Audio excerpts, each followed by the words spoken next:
Muy buenas noches, señoras, caballeros, bienvenidos al Gato al Agua. Salvo hecatombe, en el momento de emitir este programa, Volodymyr Zelensky y Donald Trump habrán escenificado el final político de la guerra de Ucrania. Digo el final político porque el efectivo no llegará hasta que el último tiro deje de sonar en aquel gigantesco campo de muerte.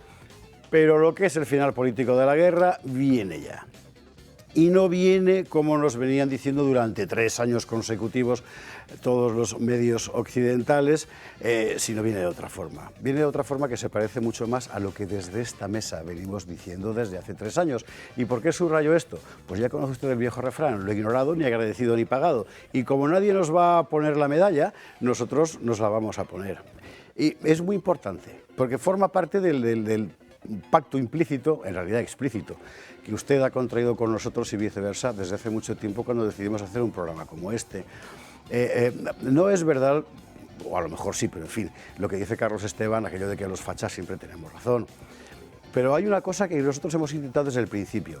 Primero, que nos da igual que nos llamen fachas, evidentemente, y 2, no engañar a nadie. No engañar a nadie por más que sea la opinión mayoritaria. No hemos querido engañar nunca a nadie con la cuestión del cambio climático y el calentamiento global, y hoy cada vez más científicos reconocen que es un gigantesco camelo, que ya solo funciona como discurso de poder para manejar subvenciones y mantener más o menos aborregada a una buena parte de las clases populares, pero nada más. Nadie más se lo cree.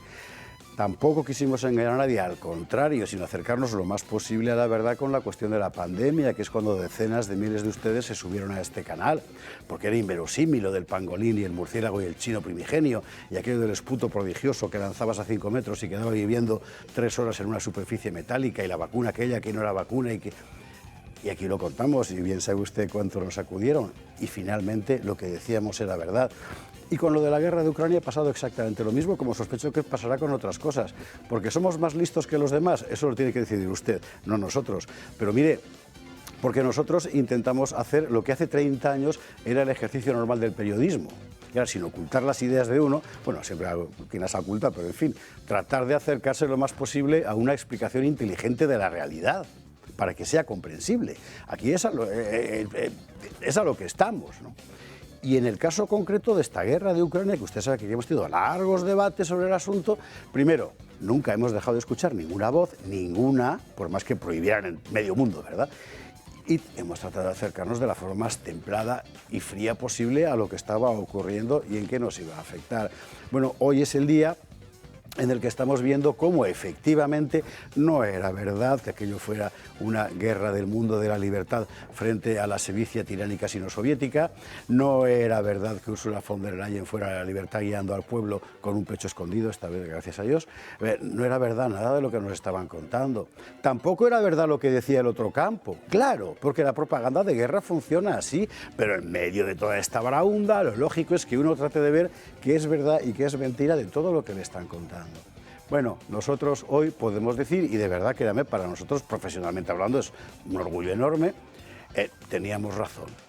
No toda, por supuesto que no toda, pero para empezar, teníamos razón en tratar de enfocar las cosas desde un punto de vista puramente inteligente, tratando de entender lo que pasaba, que eso es lo que quiere decir la inteligencia. Hoy hablaremos de este asunto. Tendremos la segunda parte de la entrevista con Ignacio García Valdecasas, que ha tenido decenas de miles de visualizaciones en YouTube después de la semana pasada. Hablaremos de muchísimas cosas y sobre todo hablaremos de lo que estamos usted y nosotros aquí desde hace años, tratando de seguir siendo lo que somos, cada vez más libres y cada vez, a pesar de todo, más fuertes.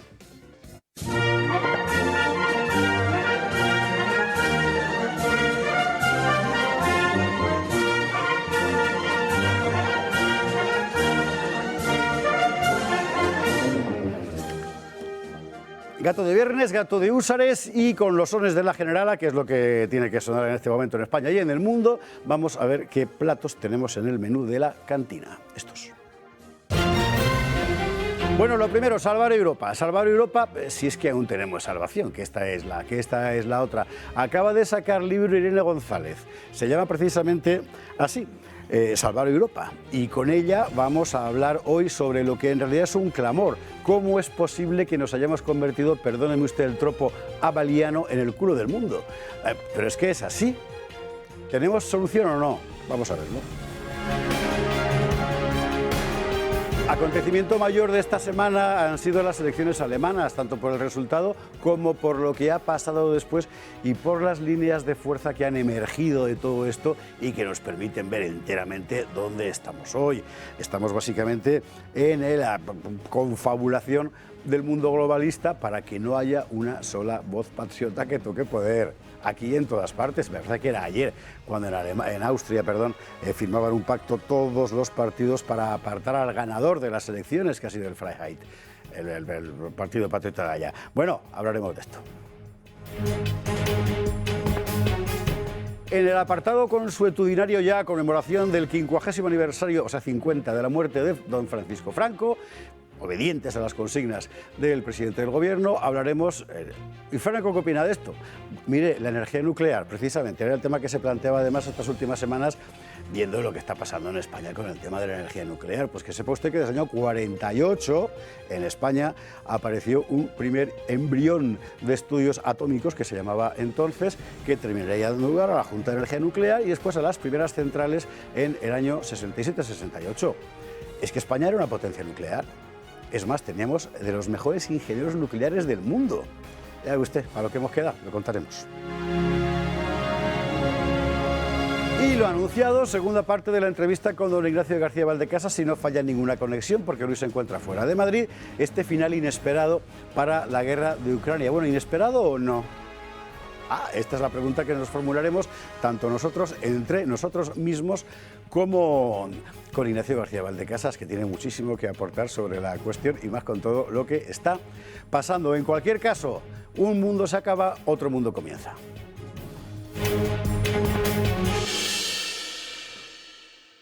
Y para este mundo que comienza, nada mejor que empezar con la mesa primigenia de los húsares, aquellos primeros soldados viejos y cansados que acabaron recalando en esta cantina pidiendo una buena jarra de cerveza como Dios manda, porque hoy están aquí prácticamente no, todos. Don Fernando Paz, muy buenas noches, ¿cómo estás? Muy buenas noches, estupendamente, con el uniforme de nuevo embutido, presto a combatir, a las órdenes del capitán de esta revuelta, el Spartacus.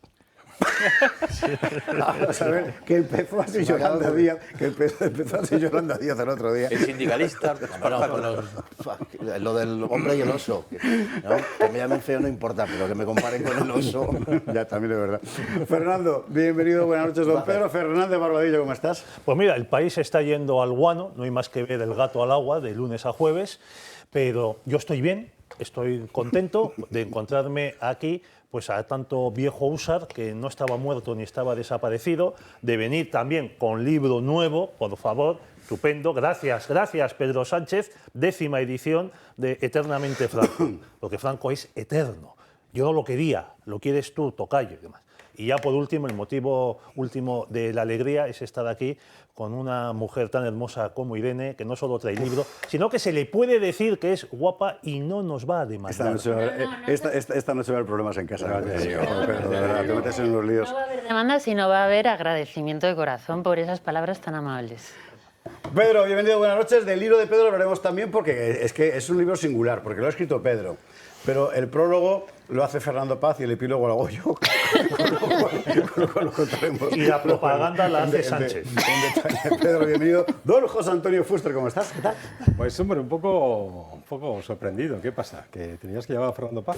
O sea, con Carlos Esteban y Pedro Fernández Barbadillo contra mí no era suficiente. ¿Que tienes que llamar a un tercero más? Sí. Para todos contra mí. Es que tú has crecido mucho en proyección, José Antonio. ¿Qué pasada? En fin, no es lo mismo. El poder corrompe, como Ya lo ves. sé. Sí, ¿no? Pedro, tío, te equivocas. Irene no es guapa. O sea, es otra cosa. Es mucho más que guapa. Está en la Liga de las Estrellas. Quiero venir más, quiero venir más. Que veas tú, qué lío. Don José Antonio Fuster, muy buenas noches. ¿Cómo estás? Don Carlos Esteban, ¿qué tal? Muy bien. Considero que tenemos razón. ¿Verdad? Sí. No, como has dicho, quizá no sea. No. Sí, tenemos razón. No, la pregunta que ha hecho es, ¿somos más? ¿Qué pasa? ¿Porque somos más listos que los demás? No, Ha dicho lo de no, los fachas. No. Básicamente, No. Estamos ha dicho lo de los tocados por una gracia ¿Viene la especial. primera mentira de Carlos Esteban de la noche? Pues nada, fenomenal. La primera mentira es que no somos más Vamos listos a que ver. los demás. A ver, democristiano. Si abres la boquita ya estás feito.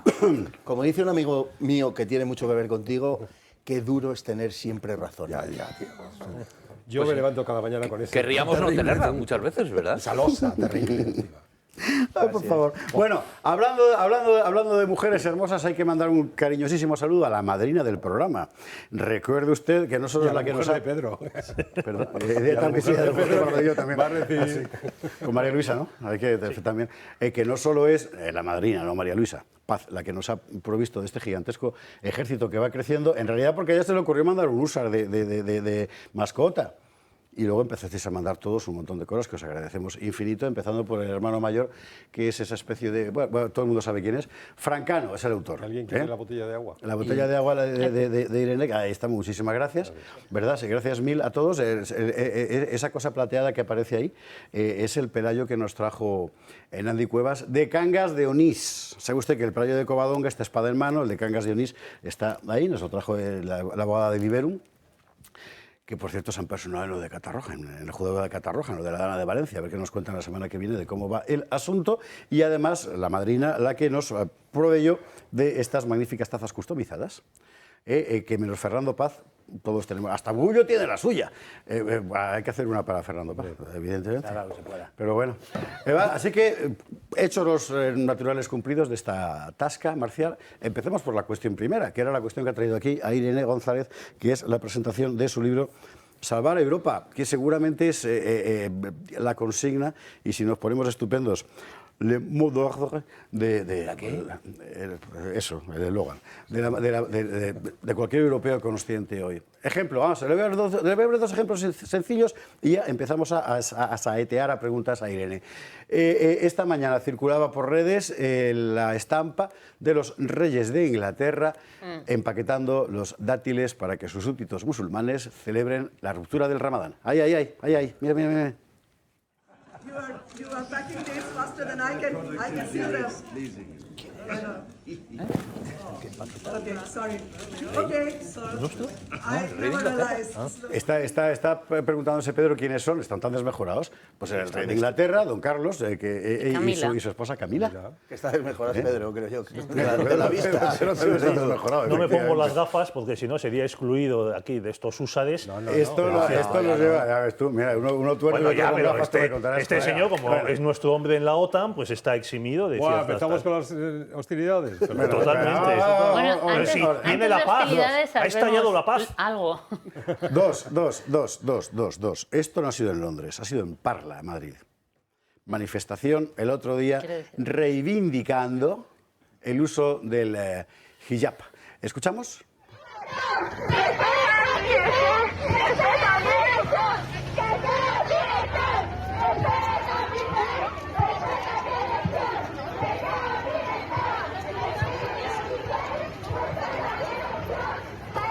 Racistas en nuestros centros de estudio bajo una supuesta laicidad. Si tan laicos son, que prohíban la religión católica y que Si tan laicos son que prohíban la religión católica. Esto lo ha organizado el Sindicato de Estudiantes, cuya secretaria general tiene 33 años y aún no ha acabado la carrera de filología. Decía usted de los tunos de antaño. Vamos, o sea, lo de esta mujer es una cosa. Y efectivamente toda la reclamación consistía en que habían ido a un instituto a tratar de sacar a las chicas de clase para que se manifestaran. Las chicas no querían y el director se puso flamenco, como es lógico. Bueno, manifestación pro-islamista. Pues mire, entre los reyes de Inglaterra empaquetando dátiles para sus alumnos, para sus súbditos musulmanes, y la manifestación de la extrema izquierda en Parla en defensa de lo que objetivamente para ojos occidentales es una humillación de la mujer, que es la obligación de cubrirse entera, oscilamos y entre una cosa y la otra, Irene González, Salvar Europa. Bueno, más que entre una cosa y otra es frontalmente en contra de estas dos, que además no están tan alejadas, porque lo que hemos visto con los reyes de Inglaterra, que ellos son unos perfectos globalistas, esta manifestación que hemos visto en Parla, organizada por la izquierda, la islamización que está sufriendo Europa no es un fenómeno natural, no son migraciones naturales, sino que son migraciones provocadas y dirigidas precisamente por estas élites que se dedican ahora en Ramadán a rellenar bolsa. Y la principal manifestación que estaba viendo en Parla no era a favor del hijab y del velo, que tengo en el libro un capítulo dedicado contra el tema del hijab liberal, se llama el capítulo, ¿no? Lo que estaban además mencionando de forma específica es que hay que acabar con el cristianismo, con el catolicismo. Con el libro de Salvar Europa, que está más o menos dividido en dos partes, en la primera se habla más de las formas nuevas de poder, de cómo el Estado-nación se destruye para hacer paso a un nuevo leviatán globalista, ¿no? Que a través, por ejemplo, de organizaciones supranacionales como la Unión Europea, pues ha arrebatado toda libertad política a los ciudadanos, ¿no? La falta de libertad de expresión, cómo nos mintieron con eso del fin de la historia de la democracia liberal. Yo pertenezco a una generación que nació en esa victoria y es todo mentira. Es tanto, no hay democracia, no hay libertad y nos han empobrecido, ¿no? El fin de la abundancia y todas estas cuestiones. Pero la segunda parte y principal del libro, o lo que intenta subyacer, porque son como que la primera te lleva a la segunda, es la guerra espiritual que hay, que trasciende a la batalla cultural ideológica limitada entre derechas e izquierdas, porque lo que pasa es algo mucho más profundo y mucho más grave. Por un lado, el globalismo antihumanista, vemos, ¿no?, que es un ataque frontal, ¿no?, a la vida humana, no solamente con temas del aborto, la eutanasia, este nihilismo, ¿no?, que tu vida no vale nada, no hay relaciones de amor verdadero, el matrimonio esto es una cosa deleznable, y luego la islamización. Pero claro, es que son dos brazos de un proyecto anticristiano para acabar por completo. Todo esto empieza en la descristianización de Europa. Entonces, yo pretendo reivindicar otra vez esos orígenes, que hay cosas que salvar, pero sabiendo que hay muchas cosas que hay que derribar primero. Y una de ellas son, por ejemplo, acabar con la identificación entre Europa y la Unión Europea, porque precisamente la Unión Europea es una organización destinada a la destrucción de lo que son las identidades nacionales y de lo que es la identidad de Europa, que dice, ¿sí qué tienen en común países y potencias tan distintas con intereses distintos? El cristianismo. Entonces, es una organización profundamente anticristiana, de ahí que la islamización, este laicismo, ¿no?, el laicismo, la nueva religión laica de los hombres que quieren ser dioses, pues intento hacer esta sociedad sin Dios. Nos ha traído pues a que esta gente globalista, pues que sean ellos los nuevos dioses y que decidan cuando hay guerra, quién muere, quién no, qué se produce, qué se desindustrializa, pues a una sociedad en la que, bueno, tú recuerdes el valor tuyo de dignidad humana y que de ahí llevarlo a la política, que la política lleva a todas las partes de la vida. Fernando, José Antonio, Pedro, Carlos, con toda seguridad queréis preguntarle algo a Irene acerca de su libro. Pues le querría preguntar mil cosas, porque la verdad es que es el proyecto un poco, yo creo que en el que estamos todos, salvar Europa, porque Europa está siendo violada por la Unión Europea. O sea, esa distinción que ha hecho Irene, tan absolutamente oportuna, entre Europa y Unión Europea, que todos empleamos no la distinción, sino precisamente lo contrario, de una manera gratuita, ¿no? Decimos, Europa dice... Bueno, Europa, primero, que no es solo la Unión Europea, y segundo, que yo creo que hay que verlo también a la luz de esa guerra que hay de las élites contra sus pueblos. O sea, esto me parece que es lo esencial. Por eso hay veces que determinados proyectos ideológicos que combaten a las élites, sin embargo, lo hacen desde la luz de la propia o del propio combate dentro de los pueblos. O sea, me refiero a determinadas posturas de izquierdas, ¿vale?, que tienden a enfrentar a la población dentro de cada uno de los Estados-naciones. Lo que está muy claro es que la destrucción de los Estados-naciones es una condición sine qua non. El otro día leí una entrevista, no recuerdo quién era, pero alguien que comentaba, era fuera de España, decía, ¿cómo es posible que quienes lo que pretenden, lo que quieren es no tener fronteras, se dediquen a balcanizar los estados? Pues muy sencillo, ¿no?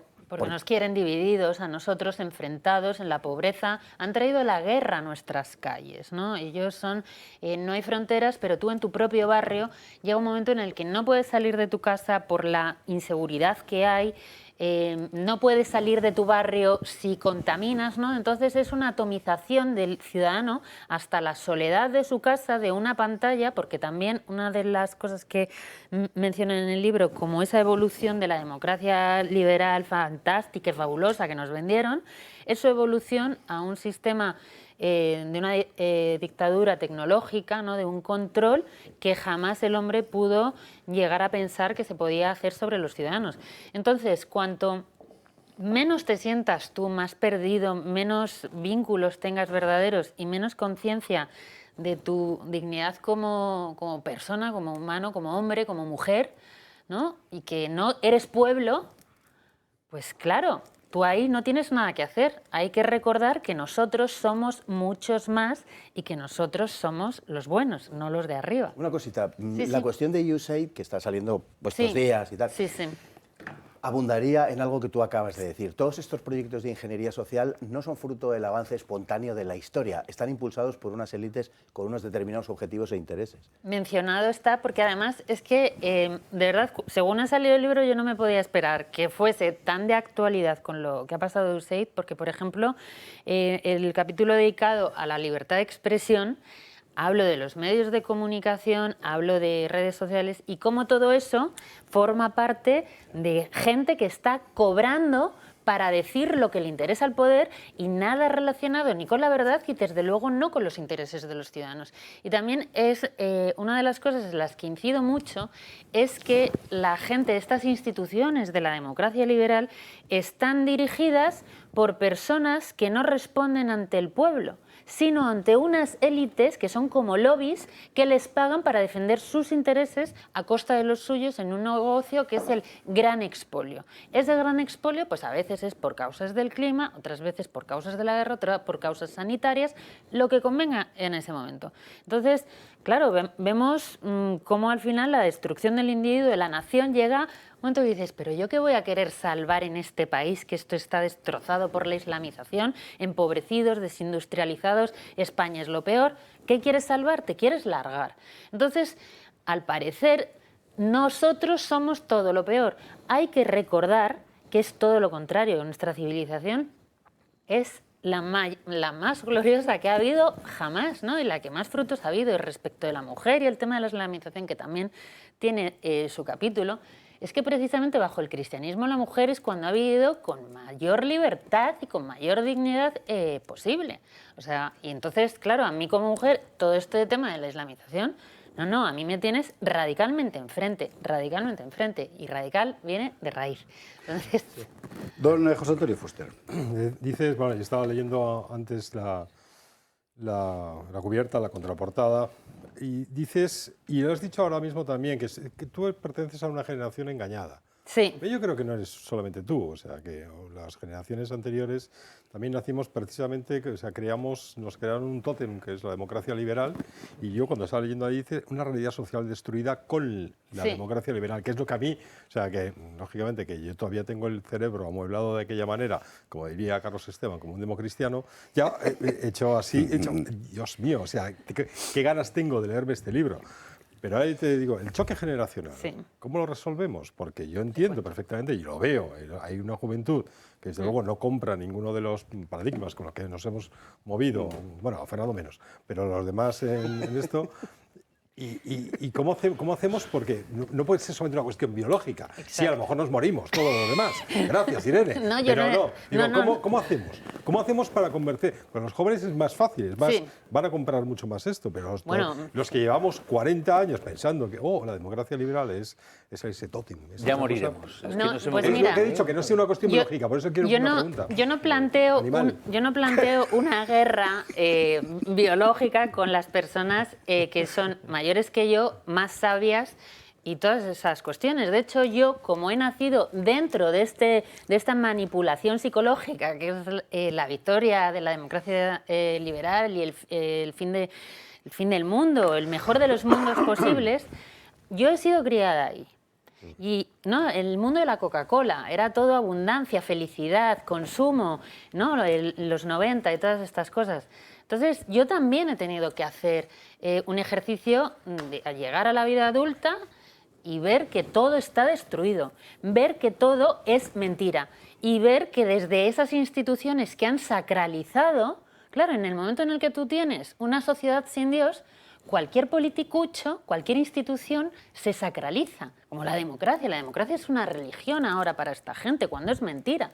Entonces también este libro es como yo constantemente, ha sido también, claro, un viaje personal de un compromiso con la verdad, ¿no? Que realmente te importe. Es como, perdona, yo he estado viviendo, he sido educada, yo estudié Derecho, yo he estudiado leyes, y dices, esto a mí me han mentido. Entonces ya está por honor propio, orgullo, ese enfado para mí es mayor. Ese enfado para mí es mayor. La gente que es más joven que yo no ha vivido tanto eso. Entonces yo creo que, dices, ¿cómo arreglamos esa guerra generacional?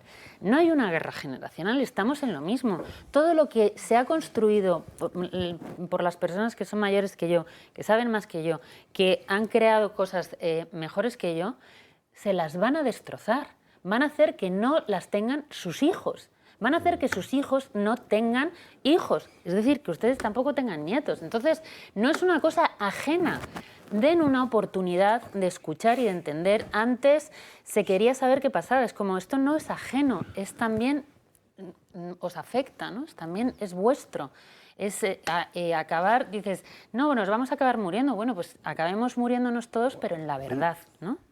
La verdad. Don Carlos Esteban, don Pedro Fernández Barbadillo. Bueno, todos acabaremos. Irene, te felicito Muchas por gracias. He dicho reconocer... Carlos Esteban y Pedro, Bueno, pero ya, es pero- igual. Venga, A ver, pues muchas no, que tienes gracias. muchas ganas, venga. Tengo muchas ganas, Venga, efectivamente. dale, dale, dale. Antes de que Bueno, venga Cristo. Irene, te felicito por fijarte en el aspecto espiritual de la guerra que nos están haciendo. Creo que es un punto importantísimo y que muchas veces se deja de lado, sobre todo en algunos de los más exaltados que tenemos pues, en Twitter, en redes sociales. Y se olvida.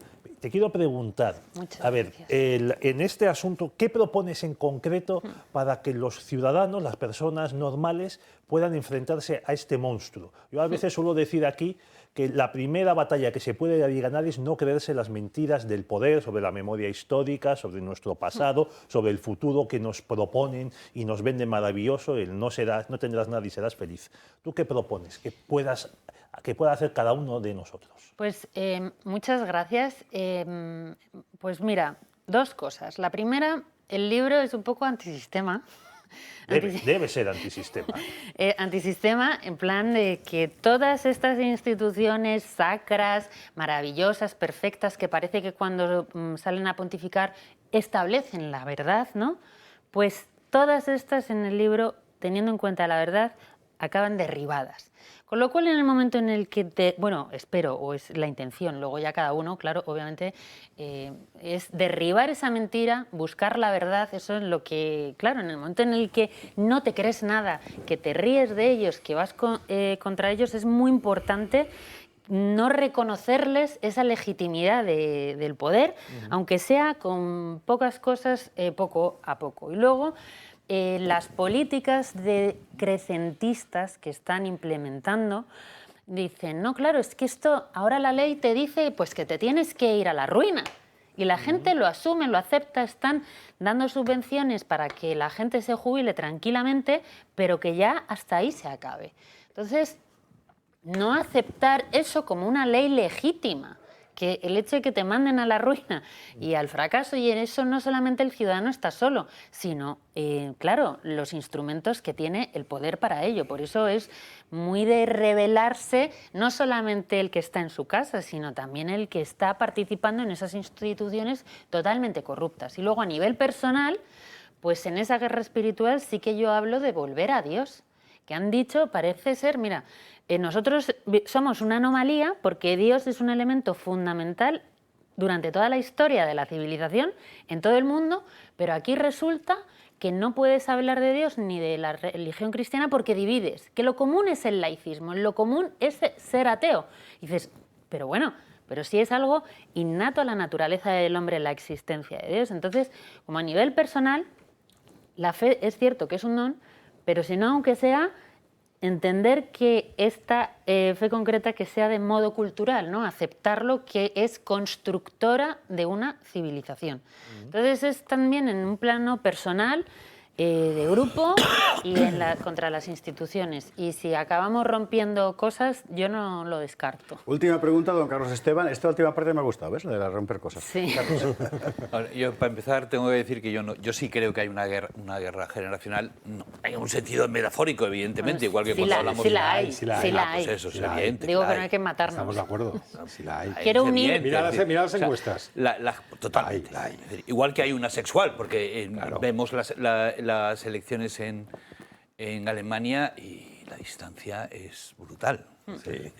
Ya. Inexplicable para mí. Inexplicable. Ahora Para mí no, hablaremos de las para mí elecciones no es en alemanas en absoluto, para mí particular, es perfectamente y veremos explicable, estos pero bueno. gráficos de los que habla Pero Carlos Esteban. lo que yo quiero preguntar, o lo que... Ya, lo he entendido. Sí, claro. Vamos, quiero decir que comentes más que nada, porque voy a exponer. Es muy fácil, o sea, decir que creo que sí, sabemos que está el tema de la inmigración, el tema del Islam, y por otra parte los globalistas que nos venden todo lo woke y tal, y entre los dos, digamos que están produciendo los dos extremos que son terribles ambos y que están destruyendo nuestra civilización. Vale, de acuerdo, qué malos son los globalistas ahí. Pero al final, aunque sea imperfecta, tenemos sistemas democráticos. Y lo que estamos viendo es que esa gente que está tan atacada está votando por sus teóricos verdugos. Eso es lo que yo, es decir, que veo, caramba, algo malo estaremos haciendo también el pueblo. Claro. Es decir, que también... Ya. Por eso es, ¿No? claro. Es decir, que a ti lo que te reconcome es que el borrego esté votando Exacto. por el Matarife y no nos escuche a los carneros. Exacto. No solo eso, sino que incluso en su actitud, en su vida tal, está propiciando Pero ¿qué novedad, todo aquello. ¿qué novedad es eso, Carlos? No, pues entonces, si no, No, quieres no, que pues me mira, conteste... Decía Renan que el pueblo es la parte de la nación que no sabe lo que quiere. Y creo que es una definición perfectamente válida, pero aplicable a todas las Pero etapas tú de la crees, historia. Fernando, o tú Sí, sí, crees, te digo. Irene, que en cualquier otra civilización estos tipos les hubiera ido tan bien con su propaganda o, Claro que o no. habría habido más resistencia en otros pueblos, por ejemplo, en el propio Islam, en los propios pueblos musulmanes? Pues mira, una de las cosas que planteo es que precisamente el sistema de la democracia liberal ha sido la puerta para la destrucción de nuestra civilización. Si hubiésemos tenido otro sistema político, la destrucción no hubiese Bien, sido eso, hasta ese punto. Luego, cuando vemos que la democracia que tenemos ahora, punto uno, las instituciones no representan realmente lo que dicen, sino que representan a otros poderes, bueno, ahí ya hay un fallo de representación. También hablo del tema del voto, ¿no? De cómo, o sea, intento desmontar que esto no es una democracia, pero que a través de ese voto de la democracia, como los medios de comunicación y la formación de la opinión pública, que además está nutrida desde los mismos que mandan, es imposible, caramba, claro, que pero- los pocos que estamos siendo disidentes seamos mayoría cuando ellos tienen toda esa voz. Entonces, a ver, una persona que se acerque a este libro, un mínimo de inquietud tiene que tener. Pero yo, sinceramente, si en algunos pasajes no acabas queriendo salir a la calle a quemar algo o gritando «Viva Cristo Rey, yo algo he hecho mal», o ya está totalmente por perdido. O sea, hay que... Esas personas, cuando la gente además está cabreada y lo pierde todo, en España hay una cosa que la gente olvida el tema político muchas veces por pereza, porque es como que me quiten de problemas, bueno, pues son lo que hay, pero llega un momento en el que ya no puede más, que se le hinchan las narices del todo y a lo mejor pues sale. Bueno, pues cuando ves la monstruosidad del sistema político, dices, no, bueno, pero es que al final votan. Oye, pues una democracia multicultural, como por ejemplo Reino Unido, que es una democracia multicultural. Exitosa. Exitosa, pero... Decía el Instituto Juan de Mariana, una democracia multicultural exitosa. Pues Mientras tanto estaban los pakistaníes con la red de trata. Pero o sea, eso, de verdad es una cosa... Voy a eso. Fíjate qué importante. Cuando tú pones en una sociedad y la llenas de pakistaníes que entienden la violación de menores como algo normal en la sociedad, ¿qué hacen los políticos? en una democracia. No dijeron nada porque si no perdían el voto de las personas que iban a votar, con lo cual si tú en una sociedad das derecho de voto a una población que cree que la violación a niñas es aceptable, pues eso entonces será la democracia de los violadores. Pero vamos a ver, Yo es lo que estoy diciendo, que si tenemos una democracia liberal, bueno, pues a lo mejor ese sistema plantea fallos, al menos tal y como han creado una destrucción del censo. ¿Puede haber una democracia en otros países islámicos? Bueno, pues entonces lo que vas a tener en esos países... No, vamos a ver, lo que yo quiero decir es esto mismo que tú dices, por ejemplo. Vamos a ver, yo soy el político y digo, no voy a hacer nada contra la trata de niñas, tal, porque me dejan de votar estos tipos que son bien. No tiene ningún sentido, porque decir, al final, ¿cuántos son? ¿Qué proporción en Gran Bretaña hay de musulmanes? Y en cambio, ¿cuánta proporción habrá de gente que le parezca horriblemente que violen a niñas? Es decir, que tiene que ser mucho mayor. Eso es lo que estoy diciendo. Lo que estoy diciendo es que tiene que haber un pueblo que ya está destruido para que funcione. Es decir, yo no me creo que los tipos que con la cosa woke y con el islamismo puedan ir a Hungría, de hecho, lo han intentado y no funciona, o que puedan ir a Rusia o qué tal, y la gente vaya a decir amén. Es decir, que tiene que haber un pueblo absolutamente destrozado para que te digan, te vamos a imponer una cosa que es evidentemente mala o perjudicial para ti, por lo menos. Y tú vas a decir... Claro, pero esa destrucción de la que hablo, además, y hablo cómo se mete. Porque, digamos, el mal, que también... O sea, el mal no es una idea igual que Dios no es una idea, sino que es algo real. No llega aquí de una forma, hola, soy el mal, te voy a destrozar la vida y tu civilización. No, viene con buenas formas. Viene con buenas formas. Viene diciendo, soy una de la democracia. Soy muy bueno y demás. ¿Qué sucede? ¿Qué sucede? Que en Europa... La democracia cristiana. Yo más que de lo woke hablo del transhumanismo, que es también el fondo de lo que hay aquí. Entonces, claro, cuando es que la destrucción no es de ahora, no es moderna y no es de hace 2 décadas. Es que esto viene desde hace siglos que empezó la descristianización. Eso para empezar, cuando tú ya empiezas a entender qué cosas son normales, ellos sí que vienen con un plan y vienen organizados. Nosotros no estamos organizados porque no tenemos un plan, porque no tenemos nada en común. Entonces se trata de recuperar ese bien común que trasciende a lo que es una mayoría en una democracia. Se llama identidad histórica. Y esto es...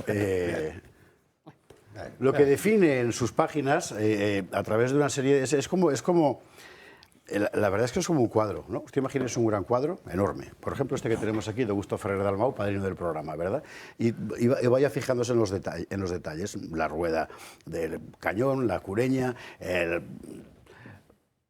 los uniformes de los húsares, los rostros, todas esas cosas. Y en este libro Irene va fijándose en los diferentes detalles de un cuadro que en realidad es todo el que nos rodea, por eso es tan interesante. Irene González, gracias mil. Enhorabuena por el libro. No, gracias a ti, a vosotros.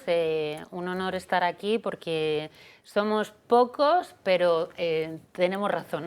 Y cada día más. y cada día más. Muchas gracias. Faltaría más, un placer. Vámonos a la publicidad, a la vuelta. Irene se marcha y nosotros, pues si quieres. Y nosotros, no digas que se marcha porque entonces va a bajar la audiencia.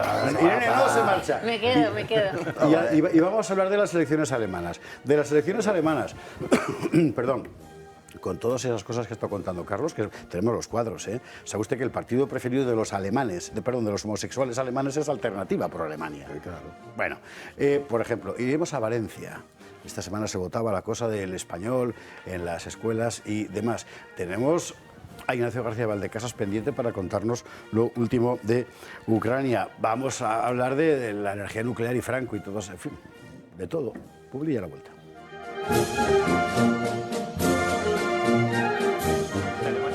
Estamos de vuelta, gato de viernes, gato de húsares. Enseguida vamos con la cuestión alemana. Antes vamos a pasar por Valencia. ¿Sabe usted por qué? Pues porque tenemos a Álvaro Cremades conectándose, así que para no perder la oportunidad y que no nos falle la conexión, nos iremos con él. Antes de empezar con esto, le recuerdo una cosa muy importante, que es que usted, a pesar de todo, puede sacar como ciudadano libre y soberano, que leche, como persona libre y soberana, partido de todo este movidón. Del movidón, de la transformación energética, de esta revolución que nos están contando. ¿Cómo? Bueno, Comunidad Solar es lo que ofrece. Comunidad Solar, al final, su proyecto es que todos seamos comuneros haciéndonos propietarios de lo que consumimos. Este es básicamente el esquema y por esto han sacado cosas como el autoconsumo remoto, de tal forma que usted, aunque no tenga en su casa posibilidad de poner paneles solares porque vive en un bloque como la mayor parte de los españoles, pueda sin embargo contratar a través de las plantas o de la hidroeléctrica de comunidad solar. Además ahora incorporan el asunto de los acumuladores, de las baterías, para poder tirar de ahí cuanto más cara es la factura, que en este momento estamos pagando la factura más cara de Europa, ¿sabe usted?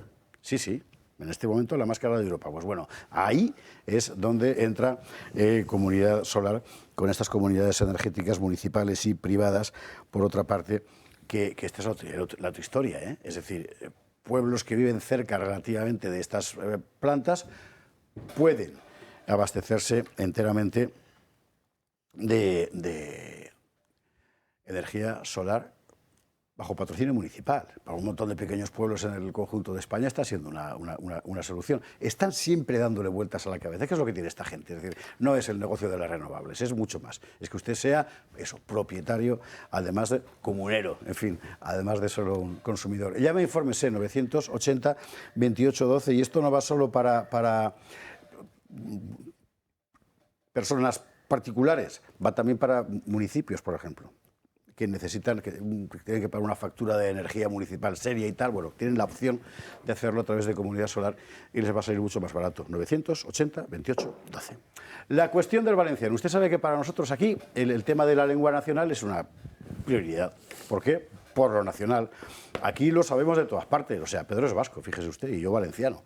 El resto ya somos de los madriles. Quiere decir que la idea de las lenguas españolas no es una cosa que nos resulte, como a los liberales del 19, repulsiva, al revés. Pero lo que es un contradios es, uno, que la lengua oficial del Estado no se puede hablar en parte del Estado, o sea, eso no pasa en ningún lado, literalmente en ningún lado, y que un niño no pueda estudiar en español si vive en una comunidad que tiene una de las autodenominadas lenguas propias, como si el español no lo fuera. O sea, es de locura.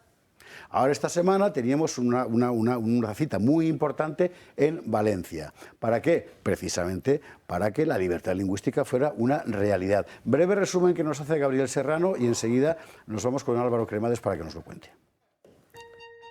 Comienza la consulta sobre la lengua base en la Comunidad Valenciana.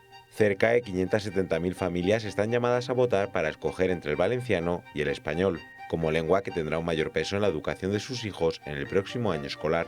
Pero se establecerá un mínimo de docencia en la otra lengua según la etapa educativa en la que se encuentre el alumno en cuestión. Afectará a los estudiantes desde segundo ciclo de infantil hasta tercero de la ESO. El proceso de votación finaliza el 4 de marzo a las 2 de la tarde y se hace de forma telemática. Las personas que han sido afectadas por la DANA que no tengan acceso a medios electrónicos pueden ejercer su derecho en los colegios más cercanos a sus viviendas. Hasta segundo de primaria habrá una lengua predominante con un 65% que se usará para lectoescritura, según voten las familias. La otra lengua tendrá un 25% y el inglés un 10%.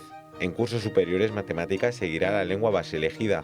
La otra cooficial tendrá un 25% y el inglés entre un 15 y un 25, según las votaciones. La diferencia entre las lenguas cooficiales no podrá superar el 20% del tiempo lectivo. La consulta se produce por la Ley de Libertad Educativa impulsada por el Partido Popular y Vox en 2024 y aprobada por el Pleno de las Cortes Valencianas. La idea surgió para modificar la Ley del Plurilingüismo de Ximo Puig. Ahora las madres y los padres pueden elegir y ahora llega la capacidad de elegir la lengua base de nuestros hijos.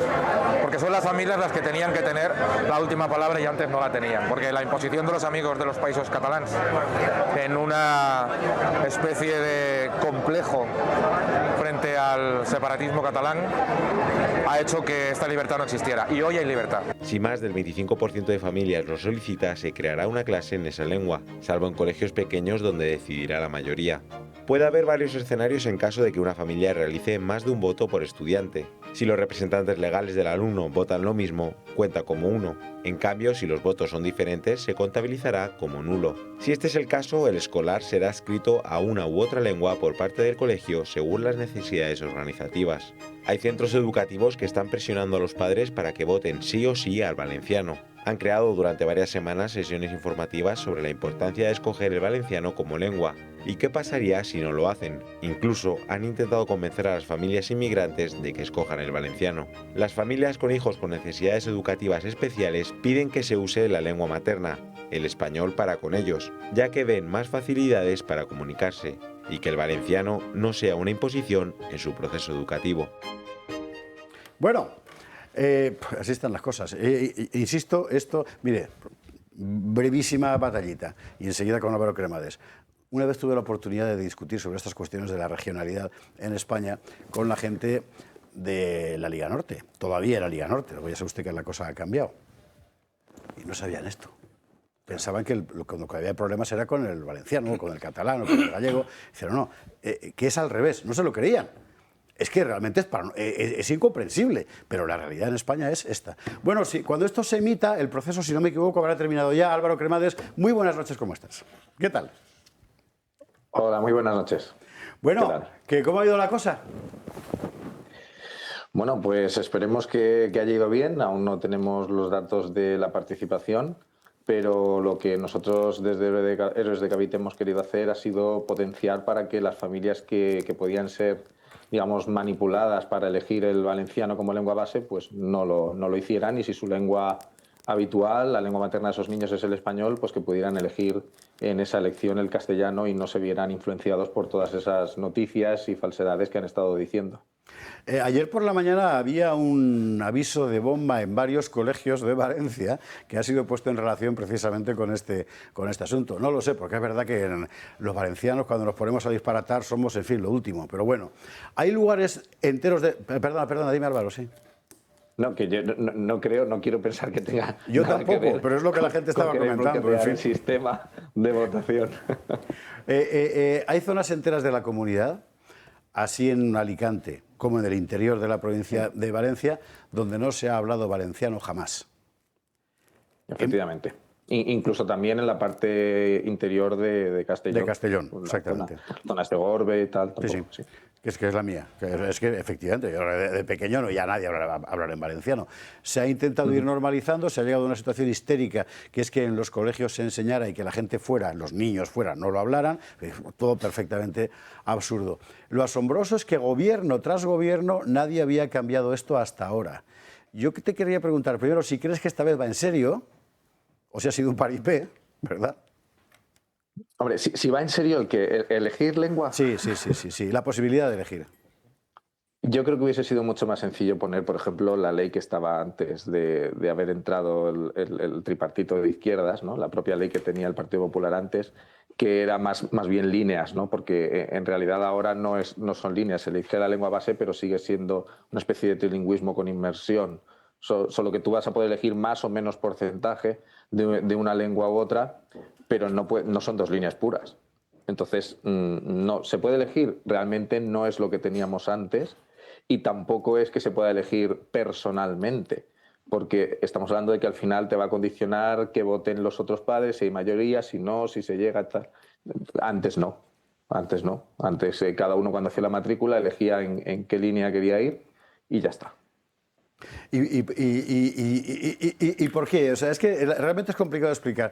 Cuando yo me crié en Valencia de pequeño, quiero decir, y todo el mundo hablaba lo que le daba la gana y era perfecto. Yo recuerdo escenas en mi casa de mi padre y dos tíos míos jugando al dominó, hablando uno en castellano y en valenciano al mismo tiempo sin ningún problema, se entendían todos.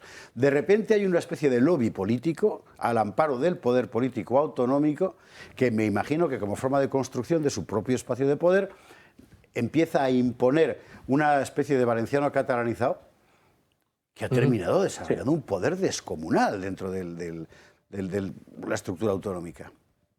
Sí, efectivamente, yo también comparto esa visión de que antes no había ningún problema porque se podían hablar las dos lenguas. Aquí en la zona en la que yo vivo, en Alicante, perfectamente en un municipio es de predominio lingüístico castellano y en otro es de predominio lingüístico valenciano. Bueno, predominio lingüístico histórico, quiero decir que luego la realidad suele ser bastante diferente, pero no ocurrían estos problemas, no ocurrían. Y además yo entiendo, ¿no?, que todos nos tenemos que entender a la hora de hablar. Yo he dado valenciano 12 años. Los 6 de colegio y los 6 de instituto, la asignatura de lengua valenciana. No he dado ninguna otra asignatura en valenciano, o sea, ni matemáticas, ni biología, ni historia. Yo puedo entender perfectamente que alguien me hable en valenciano, pero si no es mi lengua habitual, común, de mi familia, de mis amigos, de mi entorno, pues probablemente no tenga la soltura, que puedo hablarlo más o menos, pero no tendré la soltura de hacerlo como si fuese la mía, ¿no? Pero no me va a impedir comunicarme con otra persona que le pase lo mismo, pero al revés. Es decir, que él me puede hablar en valenciano, pero si yo le hablo en español lo vaya a entender perfectamente, ¿no? Entonces, esta idea de que va a haber alguien que solo sepa valenciano y por tanto tenemos que exigírselo a todo el mundo y por tanto todo el mundo tiene que tener un nivel altísimo y etcétera, pues esta idea es bastante reciente y lo único que crea son muchos conflictos, bastantes no muchos, en cuanto pues a opositar a todas estas cosas que hace unos años además era totalmente una imposición porque era un requisito, ahora quieren dejarlo en mérito. No sé si lo van a dejar en mérito o no, pero desde luego que no entiendo que el valenciano sea un mérito y sin embargo saber español bien, correctamente, no. O sea, te examinan de una lengua, pero de la otra cooficial nadie examina ni nadie tiene, ¿no? Es decir, entonces no hay igualdad en cuanto a las lenguas. Exactamente. En fin. Álvaro, enhorabuena a Héroes de Cavite en general por la campaña. Ya hablaremos la semana que viene, en cuanto haya resultados, si quieres, sólidos, para evaluar un poco lo que ha pasado y no, hay que repetir. La enhorabuena a Héroes de Cavite por esta y por otras batallas, porque está en todos los frentes, con muy pocos medios, fundamentalmente con ganas de defender lo español, la hispanidad, una hispanidad y una españolidad que incluye, por supuesto, hablar en valenciano faltaría más. Claro, por supuesto, es que si no estamos en contra de ninguna lengua. De hecho, si hay un niño que su lengua materna, su lengua habitual en casa es el valenciano, lo mejor es que dé las asignaturas en valenciano y que luego pueda dar la asignatura de lengua castellana o lengua española, como lo queramos definir. En este caso ellos lo definen como castellano, aunque oficialmente para todos nosotros sea español, ¿no? Pero no hay ningún problema en que lo den valenciano. El problema es que se quiere imponer a unos u otros y si lo que tiene que haber es libertad para elegirlo perfectísimamente. Y bueno, también en relación a lo que decías de esa deriva, pues también tienen mucha culpa, ¿no? Estas asociaciones que no paran de recibir miles de euros, millones, plataformas, asociaciones, que están poniendo carteles en los colegios y en los institutos para influenciar a que los padres elijan valenciano, cuando no tiene sentido. O sea, por ejemplo, eso es lo que nos llevó a nosotros a decir vamos a hacer una campaña de decir sí al castellano. Queríamos decir sí al español, pero claro, sabemos que lo que se van a encontrar las familias cuando vayan a elegir, la casilla pone castellano, ¿no? Pero en fin, fuera de eso, queríamos decir sí a poderlo coger en español, a que los niños en el futuro van a necesitar el español y saberlo muy bien. Entonces, esa manipulación, porque están recibiendo mucho dinero, y sobre todo también cómo lo hacen, ¿no? De la nostra lengua, ¿no? Y decir, ya estás excluyendo a más de la mitad de la población, como si la otra lengua no fuera nuestra, ¿no? Es decir, es todo eso que también viene incluso bueno, tú que eres valenciano lo habrás visto, el eslogan que pusieron por muchísimos sitios, el tripartito de tots a una veu, ¿no? Es decir, eso tiene un trasfondo dramático, ¿no? O sea, tots a una veu en el mismo... todo en valenciano y todos diciendo lo mismo, ¿no? Quiero decir, es una negación de la diversidad lingüística. Y además es una canallada, porque es una negación, eso es un verso del himno regional. Del himno. Y tal como se ha planteado, es una negación del himno, que es efectivamente, pero frenar nuevos errores España. En fin, ay Dios mío. Exacto. Don Álvaro, que hablamos. Así que, bueno, hemos intentado hacer contrapeso a esa campaña que querían hacer poniéndolo, que tampoco se les ha evitado desde los centros educativos. También me gustaría decirlo, que nadie ha puesto pie en pared. Eso es importante. Abrazo fortísimo, muchísimas gracias. Muchísimas gracias a vosotros, hasta luego. Y doblemente gracias porque le hemos sacado de un compromiso para que nos atendiera, así que es muy importante lo que ha dicho Álvaro Cremades. Son campañas financiadas. Hemos visto lo de USAID, que citaba antes Fernando Paz, pronunciándolo en excelente inglés. ¿Cómo era? ¿USAID? USAID. Vale. O sea, no es que el mundo estuviera cambiando así. ¿Qué carajo? Lo estaban untando, lo estaban pagando. Y esto es un poco lo mismo, es decir, no es que la sociedad española haya evolucionado, no, son campañas pagadas por el propio poder, porque en España los poderes públicos financian campañas para la destrucción de lo público, que somos todos. Esto yo creo que pasando 50 años. Sí. Esto desde la instauración de la democracia, que comentaba Irene, es que la administración trabaja contra los españoles con el dinero de los españoles. Hay unos individuos que viven espléndidamente en las universidades, en los medios de comunicación, en la administración, luchando contra España, pero cobrando de los españoles. Lo que ha dicho Álvaro Cremades de que estos grupos pancatalanistas pueden entrar impunemente en los institutos y dejar cualquier cartel es todavía más indignante que el hecho de que estén financiados, porque todos sabemos, todos los que hemos tenido hijos pequeños, sabemos que en los institutos, en los colegios, no se puede hacer nada, no te dejan hacer nada que no esté debidamente aprobado. Es decir, en Valencia, como pasa en el País Vasco, como pasa en Navarra, como pasa en Cataluña, en Galicia, el cuerpo de profesores públicos está al servicio del enemigo de España. Carlos Fernando José Antonio. No, a mí me asombra, me admira muchísimo gente como Álvaro y como todos los que veo que a veces vienen al gato de plataforma, hablemos... Entonces, porque tienen que tratar como verdad algo que saben que es falso.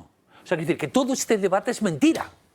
¿Me entendéis lo que quiero decir? No, porque el debate ¿sí? no es mentira, joder. No, sí, no, quiero decir que es mentira, digamos, la base en la que se asienta. Es decir, no hay ningún problema, tal, y es una cosa que han propiciado de la nada. Es decir... Ya entiendo lo que quieres decir. Sí. ¿Me entiendes? Es sí, decir, sí, que te obligan a batallar en un campo de batalla artificial que no exactamente, no tienes ningún problema yendo tal. Habla todo el mundo el español, no pasa nada y puedes hablar totalmente tu lengua y tal. Además, precisamente para fomentar más esto, se inventan la lengua. Estamos viendo la invención del bable o la invención, bueno, se llama el asturiano. La lingua. Y la lingua y tal, y no sé qué. Y la invención de un montón. Y también vimos la invención, eso sí, en época de Franco, del batúa.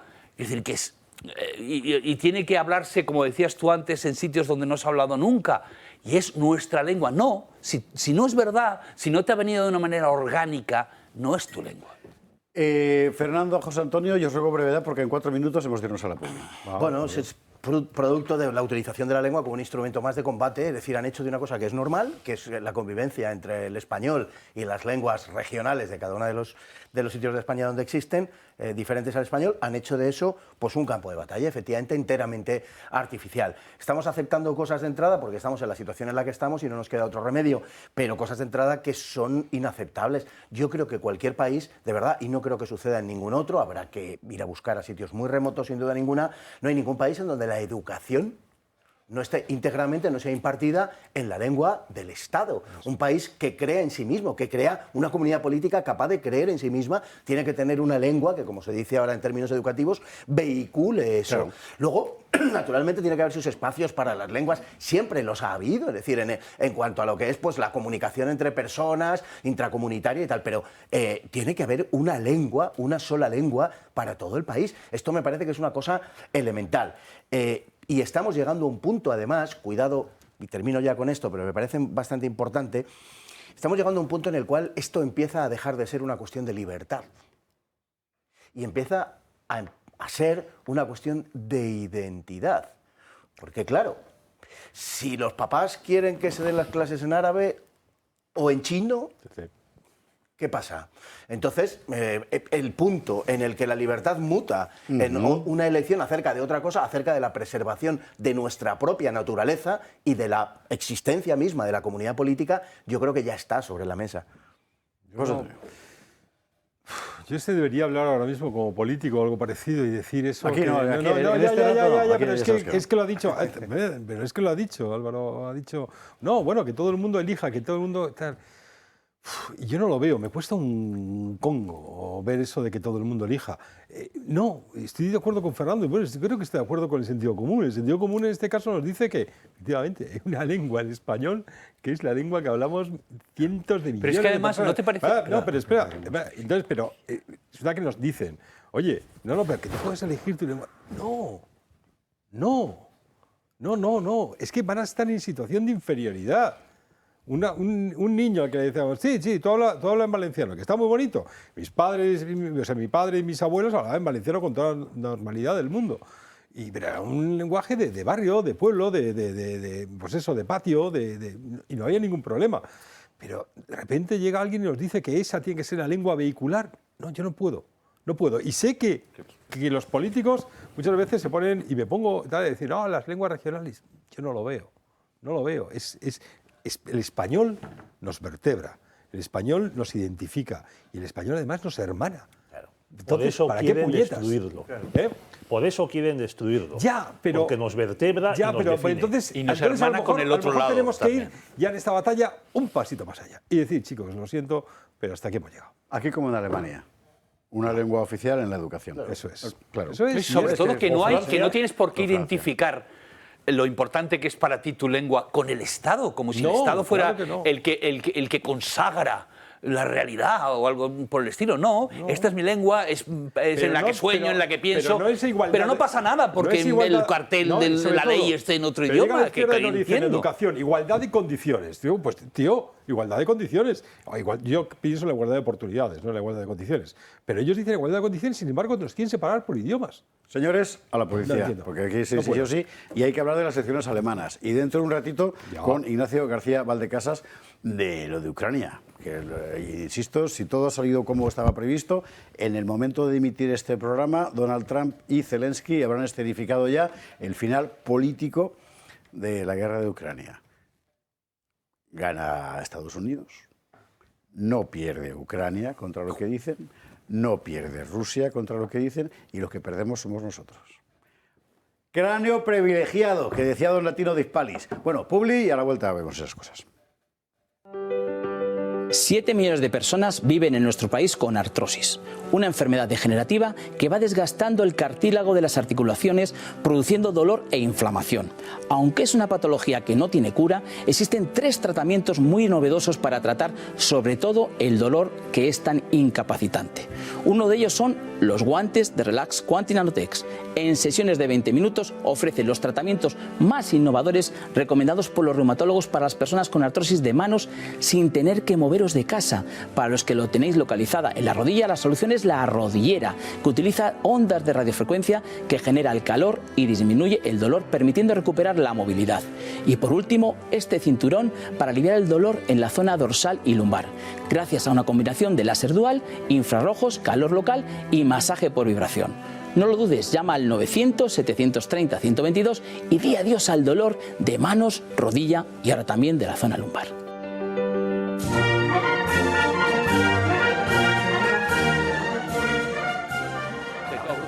Gato de viernes, gato de úsares, a los sones de la generada, a nuestras espaldas los úsares de nuestro padrino Augusto Ferrer Dalmau, sobre la mesa el batallón de la madrina, Paz, que tiene... Pues claro, es que como Fernando y José Antonio y tal han estado ausentes, y Carlos también, pero nuevos, aparte del Úsar Carlos Esteban, que es aquel de allí, que no sé por qué, pues, hemos tenido un don Pelayo que nos mandó en Andicuevas, sumergido en la pila de agua bendita de la Basílica de Covadonga. Eso es una cosa interesante, ¿eh? Así customizado. Un almogávar de la compañía de reconstrucción histórica Teruel Frontera. Eso de poner al negro totalmente al final no me gusta. ¿Qué negro? Ah, no, y es un ascari de Ignacio Brag.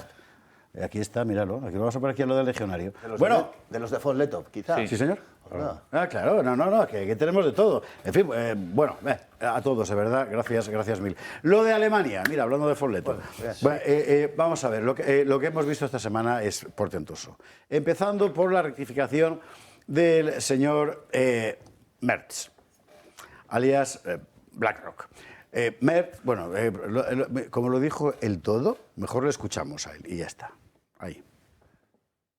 Ich werde im Fall meiner Wahl zum Bundeskanzler der Bundesrepublik Deutschland am ersten Tag meiner Amtszeit das Bundesinnenministerium im Wege der Richtlinienkompetenz des Bundeskanzlers anweisen, die deutschen Staatsgrenzen zu allen unseren Nachbarn dauerhaft zu kontrollieren und ausnahmslos alle Versuche der illegalen Einreise zurückzuweisen. Ich will auch noch mal einmal sehr deutlich sagen, niemand von uns spricht über Grenzschließungen.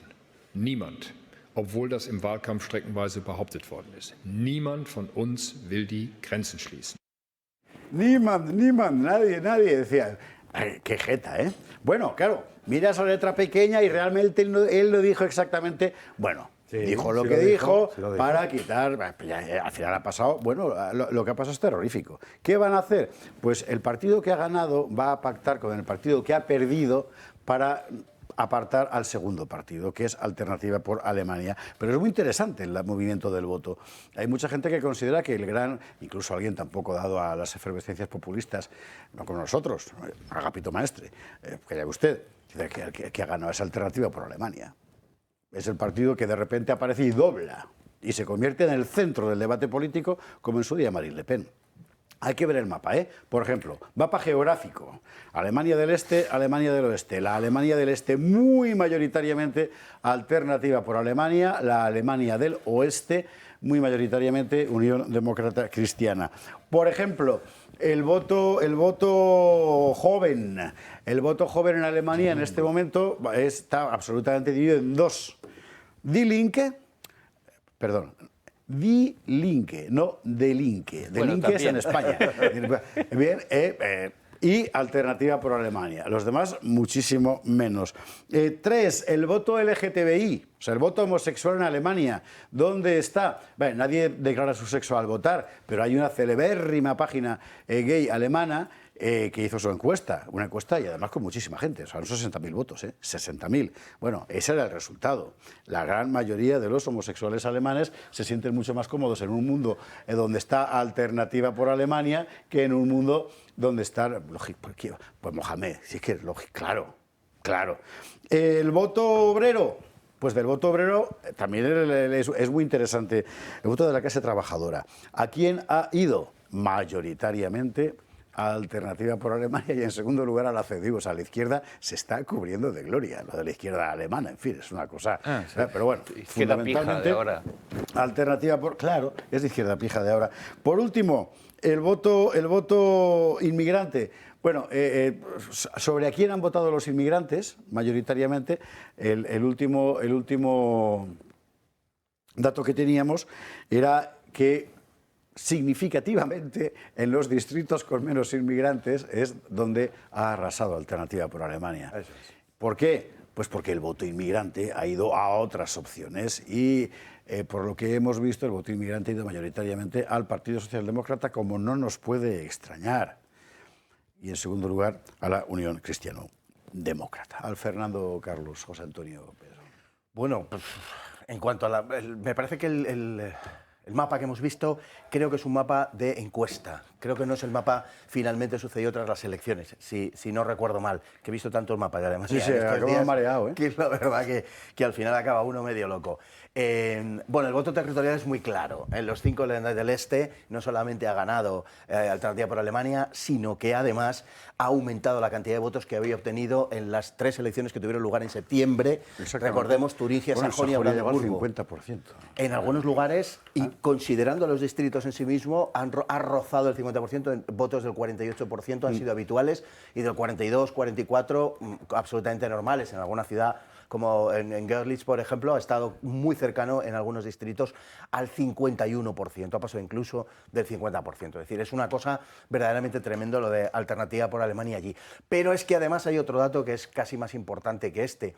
Y es que por primera vez ha ganado en 2 distritos del oeste, en Kaiserslautern y en Gelsenkirchen, y en toda la zona centro-sur de Alemania, prácticamente en Hesse y en Baviera, ha quedado como segunda fuerza. Y en algunos lugares con un voto cercano, repito, en el oeste, cercano al 30%. O sea, que no es una broma.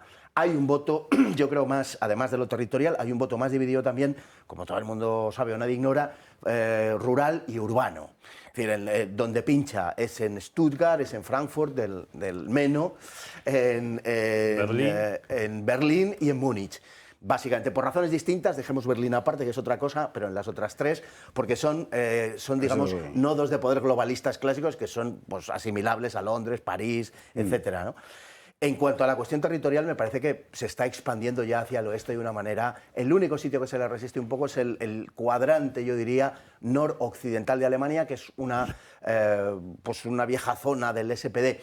Hay dos sitios donde pincha, fundamentalmente. Yo creo que no tiene que ver tanto con lo territorial, aunque también, sino con la existencia de, en fin, esto nos llevaría muy lejos, pero de redes sociales establecidas, porque hay una cultura socialista y una cultura de izquierdas, es verdad, en toda esa zona. Hamburgo, Wilhelmshaven, Bremen, la Baja Sajonia, en fin, Hannover, toda esa zona de ahí para arriba es complicado. Voto obrero, en la mayor parte, se va a AfD y sobre todo, un 37 y pico % en el conjunto del país, y sobre todo en la antigua RDA, está rozando el 50% de voto de la clase trabajadora en la antigua RDA. Bueno, me parece que un dato esencial es el hundimiento del SPD, que se corresponde con el hundimiento del socialismo en toda Europa, pero además en el caso alemán es que es la elección desde 1887 en que ha sacado menor cantidad de votos y una de las últimas también para la CDU, lo que significa que todo el centro político se está hundiendo. Die Linke es el primer partido entre los jóvenes de 18 a 30 años, el segundo es AfD, y el primer partido entre el sector de población de los 30 a los 44 es AfD. Es decir, que lo que está por venir es AfD, y en cuanto a los jóvenes también tenemos el caso de Die Linke por edades. De manera que lo que estamos viendo es un poco al modo austriaco, lo que estamos viendo es un hundimiento del centro político en Alemania, con la salvedad, y ya termino, solamente con dos cosas, de decir que Alemania viene sufriendo un proceso de desnacionalización brutal durante 80 años, en donde no se puede emplear la palabra nación, la palabra Alemania sospechosa, donde no se puede cantar el himno como se había venido cantando tradicionalmente. Es decir, es una cosa de culpabilización del pueblo alemán hasta unos extremos que son inconcebibles incluso en la España de hoy. Y ya sabéis a qué me refiero. Por tanto, esto de verdad que roza el milagro, ¿eh? O sea, hay mucha gente que dice, con la que está cayendo en Alemania y solo el 20%. No, esto roza el milagro. Bueno, y como decía Confucio, pues la más larga de las marchas comienza con un primer paso. Y este ya no es un primer paso, es un segundo o un tercero. Y luego tenemos el tema de la inmigración. Ya termino, me quiero extender. El tema de la inmigración... Mentira, no vas a terminar nunca. Es verdad, tienes razón. Si me dejaran no terminaría nunca. Pero el tema de la inmigración, que hay un asunto muy importante, y es que no está teniendo sus mayores apoyos en los sitios donde hay más inmigrantes. No es verdad. En la zona de la RDA hay entre un 5 y un 6% de población no alemana, no necesariamente no europea, algunos son de procedentes de otros países de Europa, pero está teniendo entre un 5 y un 6%, y en la zona occidental, en cambio, es donde realmente está la inmigración, entre un 19 y un 20%. La inmigración es un despertador político que nos hace abrir los ojos ante la existencia de otros fenómenos, y en realidad volvemos a reeditar. En Alemania, ¿Quieres decir que no ha habido una relación directa entre aumento de población inmigrante y voto alternativo? En los lugares donde se produce, como sucede en Francia, como sucede en Austria, como sucede en Estados Unidos, prácticamente en todas partes es lo mismo. Es decir, se produce el fenómeno, la población despierta, pero sí hay una parte de la nación, sí hay una parte del país que se beneficia. Y esa parte, pese a tener la mayor parte de inmigración, sí vota a favor del fenómeno. Y es donde menos inmigración hay, curiosamente, donde más se vota. Por eso del titular de Gaceta mucha gente le debe llamar la atención. Y dice, no, ¿será que crece alternativa donde hay más inmigración? No, es al revés. Donde hay más inmigración se crea un ecosistema político que lo favorece. Y además mucha gente se beneficia. Donde no hay, es donde la gente no quiere que venga y no quiere que venga. Claro. Carlos José Antonio Pedro, y dentro de un instante con Ignacio García Valdecasas. No, a mí me interesa mucho la traslación, porque es una traslación fácil a España, ¿vale? Quiero decir que casi lo más importante, lo más gordo, lo más significativo del voto alemán ha sido que el que ha quedado número 2 es un partido sometido a lo que ahí llaman Brandmauer, que es lo que aquí llamamos el cordón sanitario, pero ahí que suena mejor porque es muro de fuego, ¿no? Y entonces la traslación, la idea de que inmediatamente, es decir, que podría haber muchos alemanes, como hay muchos españoles, que todos creo que en este programa y a la gente de esta casa nos lo dicen bastante a menudo, eso de la unión de la derecha, para que se les quite esa ilusión. Es decir, la CDU, que es el PP, por supuesto que va a pactar antes con su compañero del alma de toda la vida, de toda la posguerra. Porque el que queda fuera, el que está contra todo el sistema, es precisamente el que ha quedado como número 2. Entonces, eso es lo más significativo, que ha quedado como número 2 alguien que está apestado, investigado, que le espían los mensajes, que se están aprobando en el Parlamento mociones para poder ilegalizarlo. Eso es lo impresionante. Por alusiones, Fuster, porque no es una alusión. Claro, efectivamente. Si empezamos a meternos con los democristianos. Bueno, no, pero en este caso te lo he puesto votando. Te lo he puesto votando, macho. Este bolígrafo rojo, ¿no? Pero no, pintan azul. Pintan azul. O sea, míralo. Es verdad. Claro. Ay, qué bueno. Es exactamente. Alemania. Ese es el problema. De que si yo ahora dejo este bolígrafo aquí y vuelvo dentro de 2 días. O sea, lleva todo el programa esperando a ver cómo hacía la performance. Ya, tío, pero lo he hecho. Básicamente. No, ha sido sobre la marcha, sur le marche, no te creas. Estaba ahí y tal, y digo, claro, si yo vuelvo a coger este bolígrafo sabiendo que es azul, aunque esté rojo, es exactamente lo que pasa con el votante de la CDU. O sea, cuando a mí, yo estaba el otro día ahí, está bien, pues eso, mirando un momentito de redes sociales y tal. Ni 24 horas ha tardado la CDU en decir que no va... Pues, pero hacían falta 24 horas. Sí, todo el mundo sabe, y también los votantes de la CDU, que la CDU estaba engañándoles. Que no iba a hacer nada de lo que decía en campaña. Y eso ocurre aquí en España. Y da igual, entonces van buscando el bolígrafo. Saben perfectamente que este bolígrafo va a pintar en azul. Pero dice, bueno, lo voy a coger de nuevo para ver si un día de estos pinta en rojo. No ocurre así. Y eso es lo que ocurre en Alemania. Hay una cosa aquí que yo no sé, en el tema de la inmigración, a mí me parece que hay una conexión, de verdad, muy evidente entre eso que tú has dicho, de 80 años, de lavado de cerebro de la sociedad alemana, es decir, de culpabilización de la sociedad alemana, que se traslada exactamente con una fuerza brutal al tema del inmigrante. O sea, es como su prueba de fuerza de yo no soy un nazi, yo no soy... Es con el tema del inmigrante. Porque si digo que el inmigrante quiero una deportación masiva, es como, Dios mío, voy a conquistar los Sudetes y luego voy a invadir Polonia. Y ahí donde me parece que es más claro todo el asunto. Por eso funciona en el oeste, claro, José Antonio. Claro, exacto. En el este han estado congelados y en el este, en consecuencia, ese discurso no funciona. El discurso de la autoculpabilización no, porque esa era la Alemania antifascista. Esa es. Pero la culpa era sobre la República Federal. Claro, lo mismo que ocurre en Hungría, en Eslovaquia, en Eslovenia, en Polonia y tal, que han habido regímenes comunistas, entonces han llegado muy tarde a lo que es esta... Bueno, entonces se encuentran. Pero ahí está la clave, no es tanto que no haya funcionado el tema de la inmigración, es que el alemán del oeste está realmente, han sido de verdad 80 años de culpabilización y lo pone todo, lo apuesta todo al tema de la inmigración. Pero para relativizar. Hoy mismo estaba viendo un pequeño debate que está habiendo en Inglaterra, que en Inglaterra esto está muy lejos, pero muy lejos, que es una serie de políticos y en general celebrities, gente conocida del mundo británico, que son evidentemente extranjeros, ¿vale?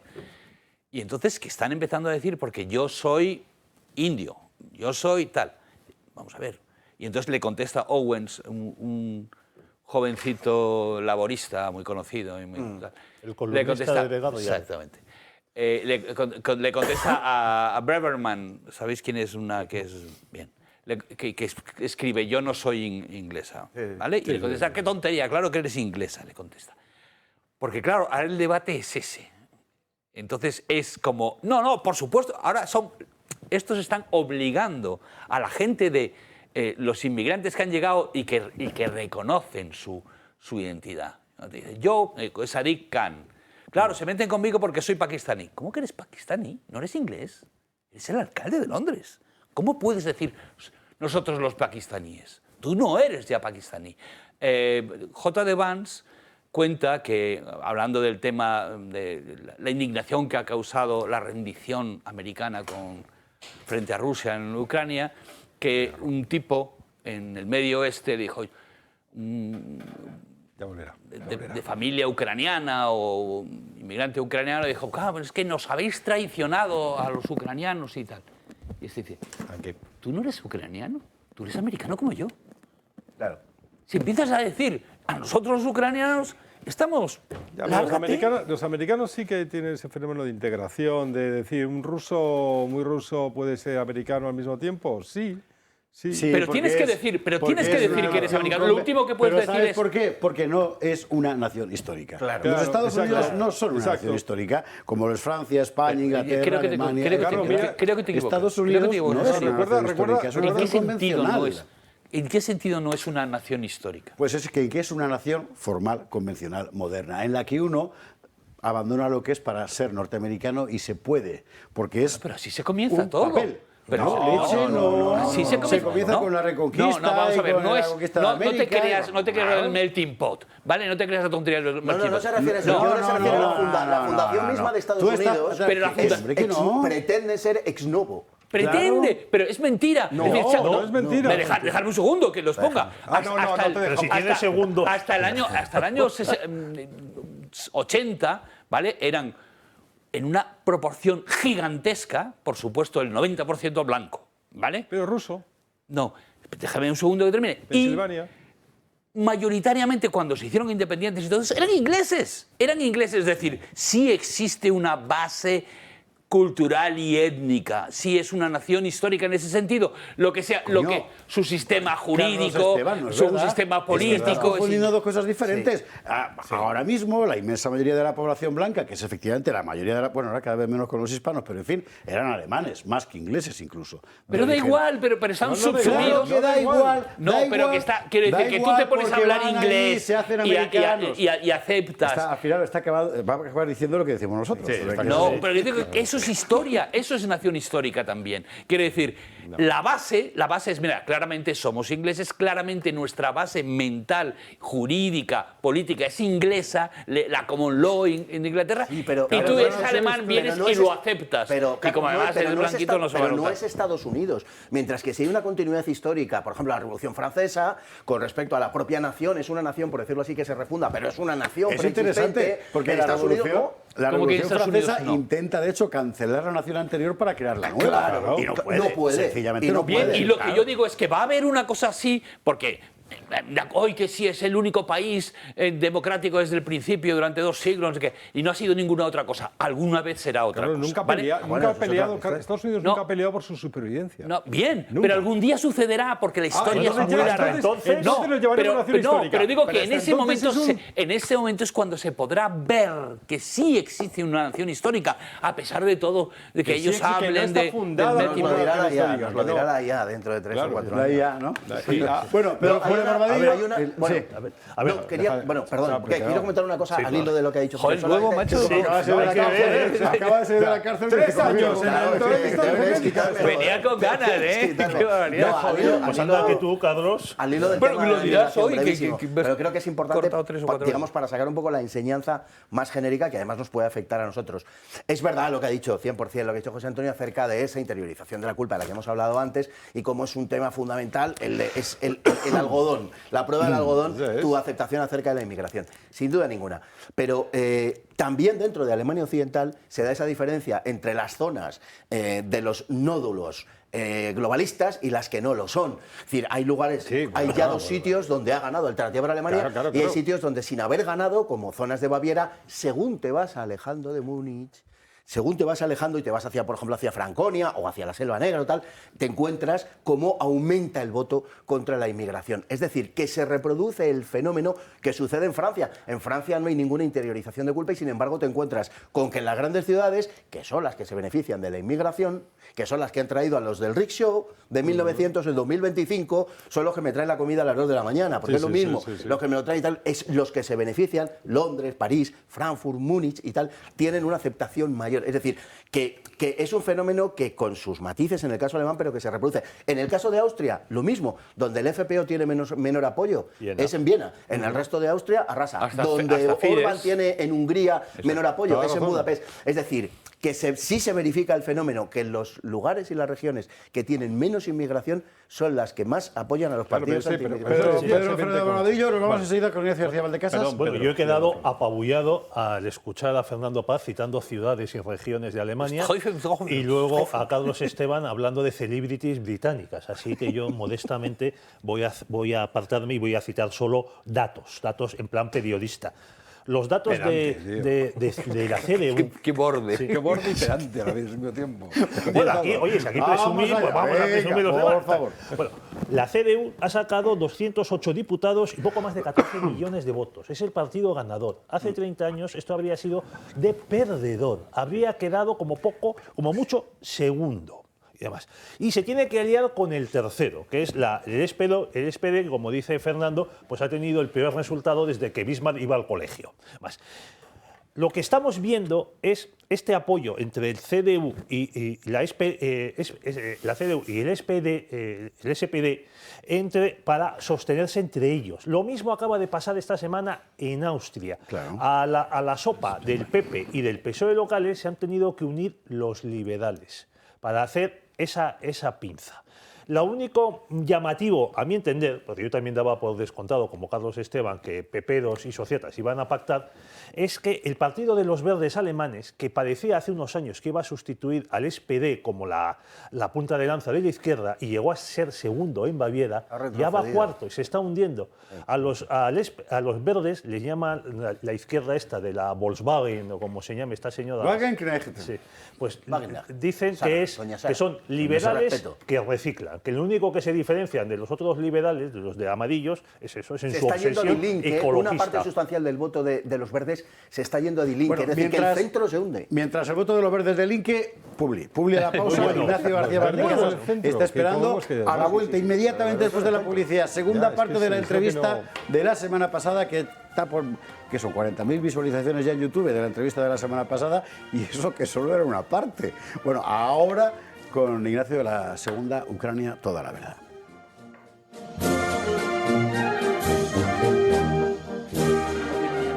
Estamos de vuelta, Gato de Viernes, Gato de Húsares. La semana pasada teníamos aquí en el plató a Ignacio García Valdecasas, embajador de España, es que hay que decirlo de retirado, la verdad es que yo creo que ser embajador es como ser soldado, pues toda la vida, pero en fin, ¿qué se le va a hacer? Hay que decirlo así, en una entrevista que hablaba de cosas que aquí hemos venido contando, con él también, a lo largo de este tiempo, pero que bueno, al verlas todas juntas, bueno, una enorme parte de nuestra audiencia lo dejó impresionada. ¿Por qué? Pues porque, vamos a ver, hemos estado 3 años bajo un discurso homogéneo de propaganda de guerra. Hasta el punto de, recuerdo usted, cerraron Russia Today, cerraron Sputnik, aquí no se podía saber nada. Bueno, había que pescar aquí y allá para ir contando cosas. Ahora que mal que bien empieza a caer eso, lo que emerge es un cuadro que no tiene nada que ver con el que esa propaganda de guerra ha estado pintando. Para mucha gente fue una revelación y para otra mucha una revolución. Y para otros muchos nos quieren colgar por las esquinas, pero lo que hay es lo que hay. Bueno, no lo dijo todo, no lo dijo todo, y desde la semana pasada hasta hoy han ocurrido muchas cosas, empezando porque, si todo va según parece, hoy, en el momento de emitirse este programa, Zelensky y Trump y Zelensky tienen que haber escenificado ya lo que formalmente es, en cuanto estéticamente, es el final político de la guerra de Ucrania. Y me imagino que todo el mundo mirando, diciendo, ¿y esto cómo es posible? Pues Ignacio lo sabe. Ignacio García Valdecasas, muy buenas noches, mil gracias por estar con nosotros otra vez. Hola, buenas noches. Un saludo a la audiencia del Gato al Agua, a vuestra disposición como siempre. Bueno, que vaya a jugar al final, ¿no? Vamos a empiezo por una cosa que me ha llamado mucho la atención. En principio, Zelensky y Trump llegaron a un acuerdo puramente material de reparto de prebendas, o así lo han vendido, mientras al mismo tiempo Trump llega a un acuerdo con Putin para comprarle aluminio, el aluminio que Europa ya no puede comprarle, y otro acuerdo para explotar los recursos del Ártico. ¿Y nosotros aquí cantando Imagine o Mambrú se fue a la guerra o qué? Sí. No, efectivamente el negocio es redondo para los Estados Unidos. Ellos colaboraron, no fueron los únicos, con los británicos, los bálticos y los polacos para lanzar la guerra, poner unas circunstancias en las que Rusia pues prácticamente no tenía más alternativa que reaccionar, como reaccionó Kennedy y como reaccionaría ahora mismo Estados Unidos si ponen bases militares de una potencia extranjera, China o Rusia, en México. Hemos ido a la guerra y algunos de los espectadores del gato al agua, dijeron que sí que nos habíamos caído del guindo recientemente. Y no es cierto, como tú mismo has dicho, hemos venido hablando de este tema en los últimos 2 y 3 años. Sí. Lo que ocurre es que no teníamos una visión de conjunto porque, bueno, no se había desarrollado casi toda la película como ahora. Pero bueno, yo lo he dicho en este canal varias veces, he expresado mi opinión modestamente, incluso nada más empezar la guerra escribí un artículo en el mes de abril y mayo del 22 que no se pudo publicar hasta agosto y lo tuve que publicar en algunos digitales de algunos amigos, porque ningún periódico, incluso algunos de tirada general, de los que yo había sido colaborador durante muchos años, pues quiso publicármelo. El negocio para los Estados Unidos ahora es redondo, porque por un lado, con el dinero del contribuyente americano y del contribuyente europeo, liquidaron los stocks que tenían de armamento y los enviaron a Ucrania. Con ese dinero, además, el complejo militar industrial pues, ha renovado el armamento de las Fuerzas Armadas norteamericanas. Y ahora Trump hace la prueba del trilero o hace el truco del trilero, coge su aportación, la de Estados Unidos, le añade la aportación de la Unión Europea, la multiplica por 1,5, le salen 500.000 millones y dice que se los va a cobrar en tierras raras y en minerales. Y además le amenaza a Trump con dejarle suelto a Putin, dejarle suelto al Doberman y que él se enfrente con Putin tranquilamente. Claro, Zelensky tarde o temprano pues ha tenido que ceder. No sabemos cuáles son las cláusulas que hay que no se hacen públicas, pero siempre hay cláusulas en estos casos que no se hacen públicas. Y aquí vienen las mentiras de después de la guerra, que podemos ya ver algunas, casi todas están en el activo, en el haber de Trump. Que el Zelensky fue el que lanzó la guerra, que ha tenido 3 años para negociar la paz, que Putin está de acuerdo para que haya tropas de la OTAN en Ucrania.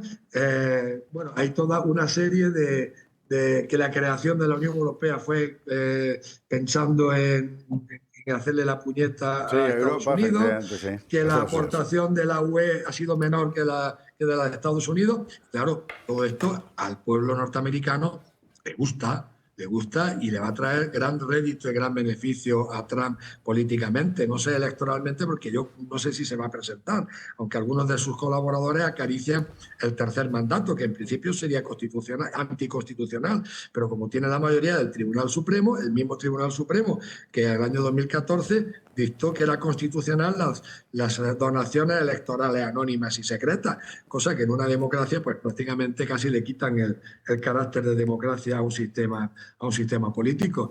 Y esa es la situación en la que se encuentra Zelensky, por haberse fiado, como dice Jeffrey Sachs, de los Estados Unidos y no haber conocido la capacidad que tienen para dar bandazos en determinados momentos de la historia, ¿no? Pero Ignacio, hay una cuestión que no deja de intrigarme un poco. Vamos a ver. Ya hablamos la semana pasada de las diferentes fases, de los diferentes focos, de cómo puedes mirar el surgimiento de este conflicto. Vayámonos a la primavera del 22, cuando es posible llegar a un acuerdo de paz y Occidente, por entendernos, bloquea ese acuerdo y hace que la guerra se prolongue, tal vez en la convicción de que Rusia iba a doblar la rodilla por las sanciones económicas, por lo que fuere. Da igual, eso algún día lo averiguaremos. La cuestión es la siguiente. Hombre, uno podría pensar que aquello respondía a un objetivo geoestratégico concreto de los Estados Unidos, secundado por sus fieles vasallos europeos, porque la Unión Europea, contra lo que dice Trump, no se creó para joder a Estados Unidos, pues lo he dicho así, sino para ser su vasallo, porque está en la historia, ¿verdad? Es que lo que ha hecho Estados Unidos ahora, en realidad es, ¿cómo decir?, rompe lo que se podía entender que era el interés nacional norteamericano hasta este momento. Yo entiendo el desconcierto de los líderes europeos, para que son unos membrillos, pero lo entiendo porque les han cambiado el terreno de juego. Realmente es que ha cambiado, es decir, el interés nacional norteamericano cambia. La diferencia entre el mundo Biden y el mundo Trump es tan intensa que en realidad cada uno de ellos representa intereses nacionales, formas distintas, contrapuestas. A mí me costaba trabajo entenderlo y me sigue costando trabajo entenderlo porque el volantazo ha sido enorme, pero ya está viendo algunos analistas como Stephen Walsh, el catedrático de Harvard, y luego algunos otros observadores que estoy viendo en las redes inglesas anglosajonas, que efectivamente lo que ven ahora mismo que Estados Unidos ha dado un volantazo y se sitúa en una situación de contraposición a Europa y de acercamiento a Rusia. Entonces, el título del trabajo del catedrático Stephen Walt dice sí, efectivamente, Estados Unidos es un enemigo de Europa. Se está convirtiendo en un enemigo de Europa. Claro, necesitamos tiempo. Necesitamos tiempo. Hasta yo, que he venido siendo muy crítico con nuestra postura en la guerra, necesitamos tiempo para asimilar todo eso.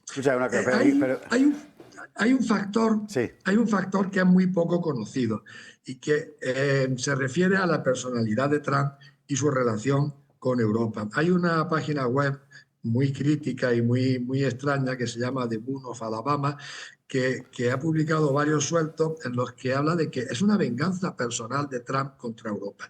Trump tiene una historia personal. Primero intentó hace 20 años hacer un gran negocio en Escocia y fue la Unión Europea la que, al declarar el terreno especialmente protegido, le impidió hacer el negocio. Fue el MI-16, el servicio secreto inglés, el que lanzó la operación contra Trump en 2016 sobre la intervención rusa, que luego en parte se demostró que había sido falsa. Ha sido el Partido Laborista el que ha mandado cientos de ayudantes para participar en la campaña de Kamala Harris. Han sido los gobiernos, porque el PP estaba con Biden, los partidos de centro derecha estaban con Biden en estas últimas elecciones. Los partidos de centro, los gobiernos clásicos de Europa, con la excepción de Orbán y algunos otros, durante la campaña de Hillary contra Hillary Clinton estuvieron con Trump. Durante el primer mandato de Trump, estos gobiernos colaboraron con lo que se llama el Deep State o el Establishment norteamericano para boicotear el primer mandato de Trump. Y en esta última campaña electoral, pues la mayoría de nuestros gobiernos han estado con los demócratas y con la administración Biden. Hay un cierto componente de venganza de Donald Trump que tiene bastante memoria para estas cosas. Y no es una venganza contra Europa, porque si vemos, no tiene ningún inconveniente en acercarse a los populismos de derecha, incluso a lo mejor a los populismos o quizás a los populismos de izquierda. Javier, todavía es muy pronto para asimilar todo esto y hacer un análisis omnicomprensivo, pero efectivamente los Estados Unidos han visto la oportunidad de hacer un negocio, por un lado, de apropiarse de las tierras raras, porque han partido de una base, y eso lo dicen los analistas, los que yo veo desde el principio de la guerra en los distintos canales de YouTube y de Telegram, de que hemos estado, y nuestros dirigentes siguen estando en una situación de denegación de denial, de denegación de la realidad. Y Trump ha partido del punto de partida que es de la base de la realidad, de aceptar que es inevitable el éxito o la victoria rusa. Si es inevitable la victoria rusa y la OTAN no puede hacer nada para evitarlo, salvo enviar tropas, que no las vamos a enviar, o escalar hasta el conflicto nuclear, que sería una locura, pues entonces cuanto antes de paralizar el conflicto y decir que aquí yo voy a hacer la paz, así ya no hay una derrota estrepitosa de la OTAN, o por lo menos no una derrota estrepitosa de Estados Unidos, y yo de camino me evito el papelón de derrotado y hago un negocio. ¿Que los europeos siguen queriendo ir a la guerra? Vamos, algunos analistas americanos están encantadísimos. Dicen, sí, que sigan y que nos compren el armamento, que luego pierdan la guerra con Rusia, porque Estados Unidos no va a dar garantía, de acuerdo con el artículo 5, porque eso lo dijo claramente el secretario de Defensa, Peter Hatch. Entonces, bueno, en esas estamos. Yo creo que todavía, pues, lo que lo tiene muy claro es el gobierno de la Federación Rusa. Y dentro de ese gobierno, el más moderado, al parecer, es Putin, porque la gran mayoría de la oligarquía pues no estaba por pararse en el río Dnieper, o por pararse en las cuatro. La mayoría de la oligarquía rusa te dice, bueno, si podemos ahora lo liquidamos todo. No dicen que queremos liquidarlo, bueno, pues venga, vamos a liquidarlo. Y si hace falta empezar con el uso de armas tácticas nucleares, empezamos. Eso yo lo he leído en las fuentes rusas de autores y analistas y además protagonistas rusos. Ignacio, te pregunta Carlos Esteban. Adelante, Carlos, encantado de saludarte. Igualmente. Yo entiendo perfectamente el desconcierto de los europeos ante esta especie de espantá que ha dado Estados Unidos y que de repente encontrarse con que lo tiene en contra o que va a contrapelo de lo que ha estado defendiendo Europa y también lo que ha estado defendiendo el propio Estados Unidos. Pero claro, tenemos a la Unión Europea, que ya estaba contra Rusia y además de una manera muy beligerante, con unas declaraciones muy duras, muy de esto no hay quien lo arregle. Estaba peleada con China por cuestiones comerciales y ahora se va a pelear también con Estados Unidos. O sea, Europa que se cree, o sea, que bien puede esperar que salga de estar enfrentada con las tres únicas potencias que importan ahora en el mundo. Es que a nuestros dirigentes les resulta muy difícil dar el volantazo, porque durante 3 años pues han estado engañando a su electorado. Y claro, ahora no pueden dar ese volantazo porque en las próximas elecciones eso tendría un costo inasumible. Yo veo esa interpretación, mientras que Trump ha podido dar, porque es otro partido, ha estado en la oposición perseguido, con razón o sin razón, no tengo elementos suficientes de conocimiento para hacer un análisis o un juicio, y él ya tenía dudas, dejó entender que estaba en desacuerdo, que él iba a hacer la paz en 24 horas, pues ha podido llegar y dar un volantazo. Porque, en parte, insisto, es porque quizás con su equipo ha partido del punto de partida correcto, que es la realidad en el terreno. Sí. La realidad en el terreno, el campo cosa que Europa ya no podía hacer. Efectivamente. Claro. Ignacio, José Antonio Fuster te pregunta. Embajador. Encantado, José Antonio. Buenas noches. De todas las informaciones que he leído, bueno, también me leí el discurso del secretario de Estado de Defensa estadounidense ante el grupo de Ucrania, y lo decía muy claro cuál era el propósito de Estados Unidos y qué es lo que tenía que hacer Europa. Europa tenía que poner los soldados en Ucrania, que no tenía que ser una misión OTAN, sino que tenían que ir. Y entonces yo me pregunto, con todo eso que ha dicho el secretario de Estado de Defensa, que la posición europea, ¿dónde está nuestra posición de fuerza? ¿Con qué podría negociar un diplomático como usted en beneficio de la Unión Europea o de los europeos en esta negociación cuando somos excluidos o cuando parece que somos irrelevantes? ¿Cuál es nuestra posición de fuerza? Bueno, nuestra posición de fuerza, en primer lugar, yo lo que recomendaría es reconocer la realidad. Si es verdad, bien, como dicen en privado los expertos militares, que la victoria de Rusia era prácticamente inevitable desde el principio de 2024, bueno, pues cuanto antes mejor. Cuanto antes mejor y intentar reconocer el error y corregirlo. No tenemos otra posición de fuerza. No tenemos otra posición de fuerza si ese discurso que tú has citado es definitivo. Porque además lo de las tropas europeas en Ucrania era un caramelito que se ha demostrado rotundamente falso, porque claramente lo ha dicho Lavrov, que Rusia no va a aceptar tropas de la OTAN en Ucrania. Porque una de las razones por las que fue a la guerra fue porque había 12 bases militares de la OTAN en Ucrania el día que empezó la guerra, 6 de las cuales eran no reconocidas, como el campo de entrenamiento de 300 kilómetros cuadrados al lado del el BIF Lemberg, o Leópolis, como se le llama ahora, donde se estaban formando 10.000 soldados ucranianos cada año por los servicios británicos. Entonces, bueno, no tenemos ninguna baza. La única baza que tenemos es reconciliarnos con la realidad y sabiendo además que Putin lo que le va a perdonar a Estados Unidos no nos lo va a perdonar a la Unión Europea, porque nosotros éramos sus socios privilegiados hasta el año 2013, los que estábamos invirtiendo cantidades enormes de dinero en Rusia, los que estábamos acercándonos comercialmente y con una relación muy estrecha. Joder, qué panorama. Qué barbaridad. Pues yo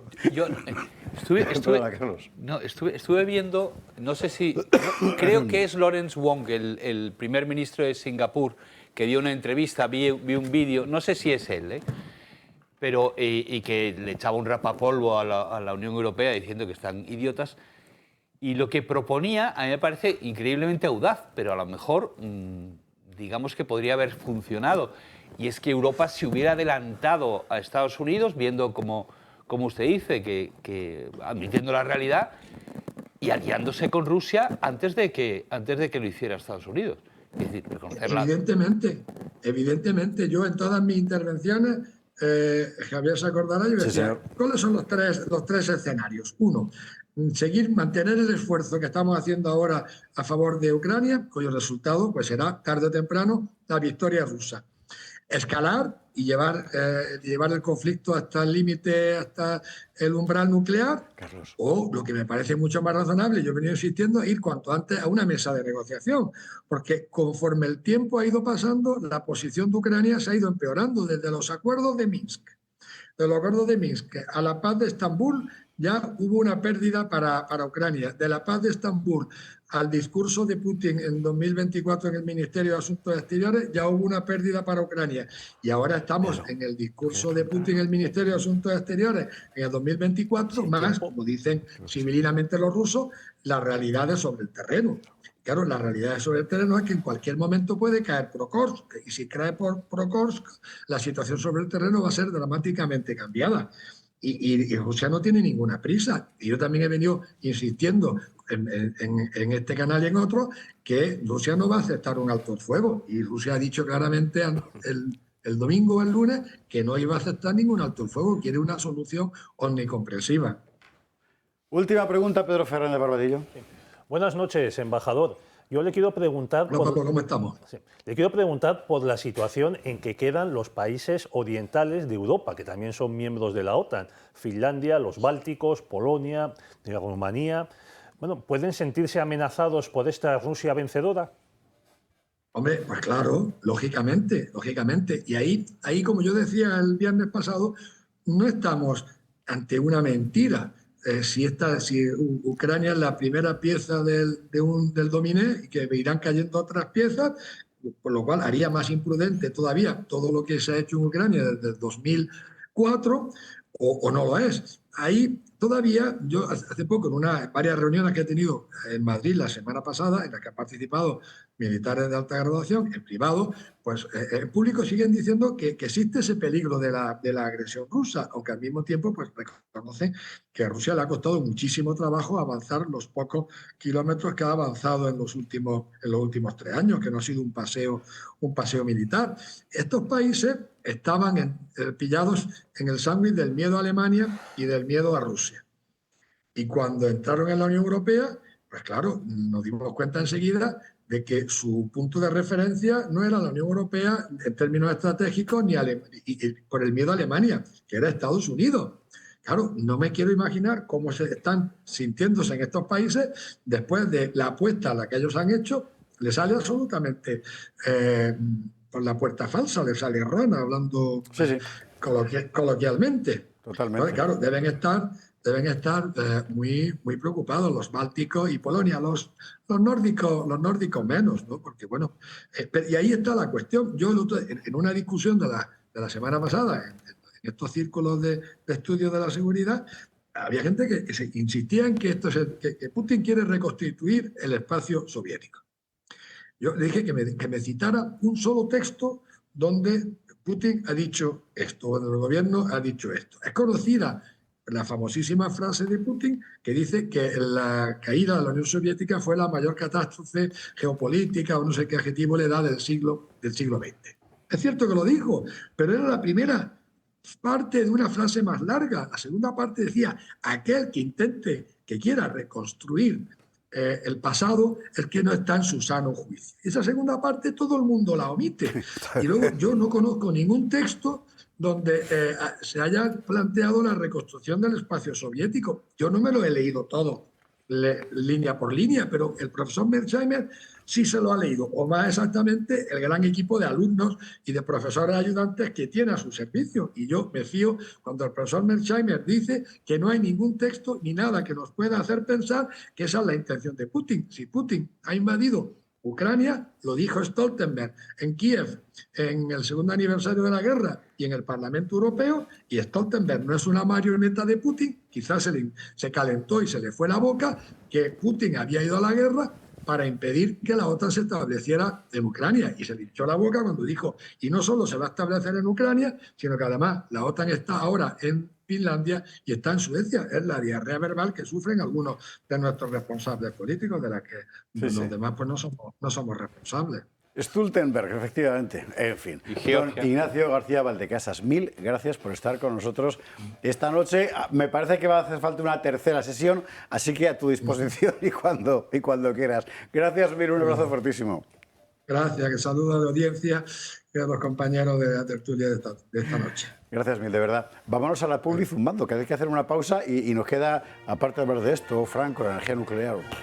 No va a dar tiempo, pero bueno, da igual, publi. Este tema...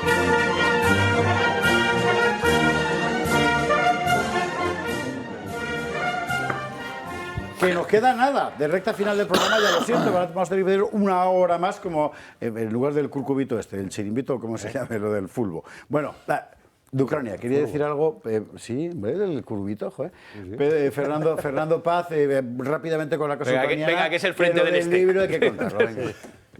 Bueno, es que habría que decir tantas cosas. Bueno, escoge una. Bueno, pues sí que ha estado callado en 20 minutos termino.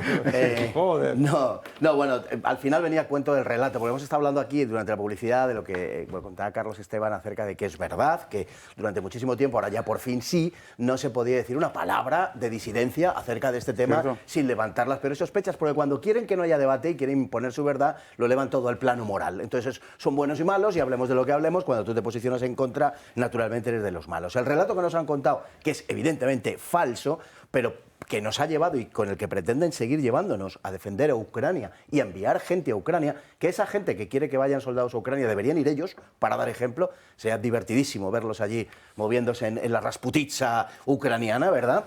Es que nos han contado que Putin tiene un plan para invadir Europa y llegar hasta Lisboa. Sí. Y entonces Ucrania es la primera trinchera, la primera línea de defensa, y por lo tanto hay que apoyarla más allá de cualquier otra consideración por una razón, digamos, puramente práctica, ¿no? Mientras tanto, se han estado negando a incrementar el gasto de defensa, que es una cosa fabulosa. Oye, si Putin nos quiere invadir hasta el Algarve, coño, ¿cómo el 5% en defensa? ¿El 5? ¿El 45%, querrá decir usted? Porque parece lo lógico y lo razonable. O sea, ni ellos se creen su relato. Y luego, bueno, si nos vamos al caso español, por ejemplo, resulta que Rusia es nuestro segundo proveedor de gas. O sea, usted está financiando la guerra de Putin, al que condena. La está financiando usted. Me da a mí que usted no se cree mucho eso de que Putin quiera llevar a sus tanques a las gasolineras. Es como los que compran, como los ¿no? que dicen, hablan del cambio climático y compran una mansión en primera línea de playa. En línea de playa. Y dicen, no, es que el nivel del mar va a subir 20 metros en 5 años. Y dices, joder, y te compras una casa de 12 millones a orillas del mar, me da a mí que no te lo crees. Igual. Pues esto es exactamente lo mismo. Y ahora, como decía Carlos, pues va a haber muchos que se suban a este tren en marcha del asunto ruso-ucraniano. Al final, la guerra va a poner fin a la guerra el que la empezó. Estados Unidos, porque esto es una guerra proxy, esto es una guerra por delegación, y le va a poner fin a Estados Unidos. Pero no porque Estados Unidos se autoarrogue un poder gratuitamente, sino porque, como es el que la sostiene, en el momento en que deje de apoyar, su capacidad de coacción sobre Zelensky sencillamente reside en decir que te dejo de apoyar y te hundes. Esta es lo que mejor va a demostrar todo lo que ha sido la guerra, precisamente es su final. Lo de la energía nuclear, diferente, lo dejamos para la semana que viene. ¿Por qué? Pues porque personalmente me interesa mucho más incidir en la aparición de este libro, ya que estamos en el tema Franco. Eternamente Franco. Eternamente Franco ha sido uno de los grandes éxitos editoriales de Pedro Fernández Barbadillo, porque lo que hacía era examinar, sin ir a estudio, la realidad del régimen de Franco. Un régimen muy largo, donde pasó un poco de todo, pero ya bien lo sabemos, que tiene un balance final, que es que nos pasa un poco como con lo de la pandemia y Ucrania y no sé qué, que no se puede decir, joder, pero si es que lo hemos vivido. Sí, lo de la pandemia también lo vivimos y ya ve usted. ¿También era culpa de Franco la pandemia? Muy probablemente. Y la noticia es que hay reedición, que a partir del lunes está disponible y encarecidamente rogamos que se compre a través de la web del editorial. ¿Por qué? Bueno, pues porque es el mejor modo de apoyar a la editorial. Así es. Habla tú, que eres el autor, que leche. Bueno, pues yo primero os tengo que dar las gracias a ti y a Fernando porque aportáis el prólogo y el epílogo. Y el apoyo moral de Fuster. También, por supuesto, y el de Carlos Esteban. ¿A ti te ha pedido algo? Nota de página. Y desde luego el apoyo a los lectores, porque como bien dices, ha sido mi mayor éxito editorial. Ya esta es la 10ª edición, corregida y ampliada, como dicen los clásicos. Y lo que he pretendido es precisamente mostrar ese esos años en los que no todo era la España en blanco y negro que nos quieren vender. El título del libro, Eternamente Franco, es porque parecemos que estamos condenados a un Franco eterno, a vivir eternamente bajo la sombra de Franco, que estos, los malos, los que consideran que Franco es un pozo de petróleo que les ayuda a ellos a mantenerse en el poder, los Sánchez, bueno, tantos profesores y académicos de la universidad que hay, y que quieren usar a Franco, pues como otros están usando Ucrania, o se usó la pandemia, o se usa el cambio climático, pues para dividir a los españoles en buenos y malos, y sin ningún tipo de deseo de encontrar la verdad ni los hechos históricos. ¿Qué encuentra un joven cuando lee tu libro? Es decir, Tiene que leerlo sentado porque se va a caer para atrás. Ya, pero ¿qué decir? Yo necesito. El problema es, y sabes que el 15% de los españoles solamente el 15% de los españoles se informan por los medios tradicionales, vamos a verlo así, y menos de un 5% de los jóvenes, ¿vale? Y los jóvenes pues no leen, porque esto estás tirado, esto es TikTok, no sé qué, es dopamina rapidito, pero también información. Pero leer mucho no. ¿Por qué un joven tendría que leer tu libro? Pues mira, para darse cuenta de que le han estado engañando desde el poder con mayúsculas pues durante muchísimos años. Pero están engañando a ellos no les engañan, es decir, ellos no se lo tragan, engañados fuimos nosotros. ¿No? Bueno, tú no, pero yo sí. Todo el mundo. Para tener razones sólidas a la hora de defender esa argumentación. Delante del profe, que suele ser el que llora cuando no era mi caso, cuando mueren gatitos. Y para entender la vida de sus abuelos.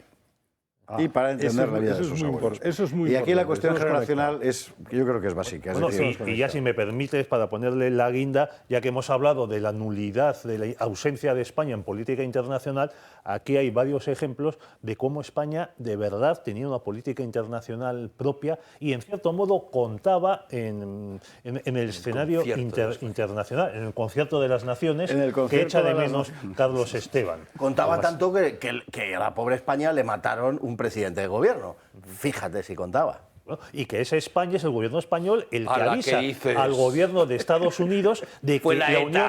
Calma, no me interrumpas tú ahora. Bueno, pues el gobierno español es el que informa al presidente de Estados Unidos de que la Unión Soviética está invadiendo Checoslovaquia, la Operación Danubio, en 1968. Este libro, Pedro, ya última pregunta, es que me da por el periodismo de vez en cuando. ¿Te puede llevar a la cárcel? Joder.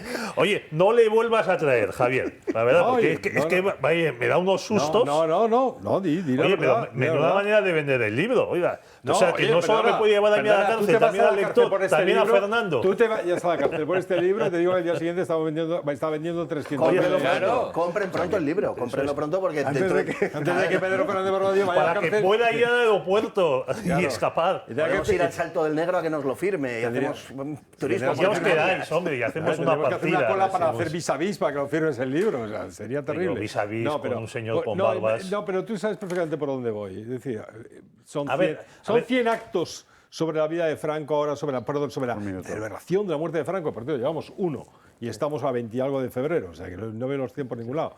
Pero ya estáis... Ya está, no hay respuesta porque nos quedan 40 segundos del programa, con lo cual se queda como para otro día.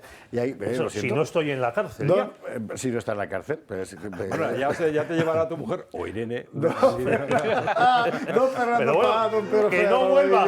Don Carlos Esteban, don José Antonio Fuster, que alegría teneros aquí. A los cuatro con el uniforme y sobre todo a ustedes ahí enfrente. Nosotros volveremos, si estamos libres todavía, el lunes, aquí más gato. ¿Y quiere usted seguir oyendo la generala? 91-616-2464.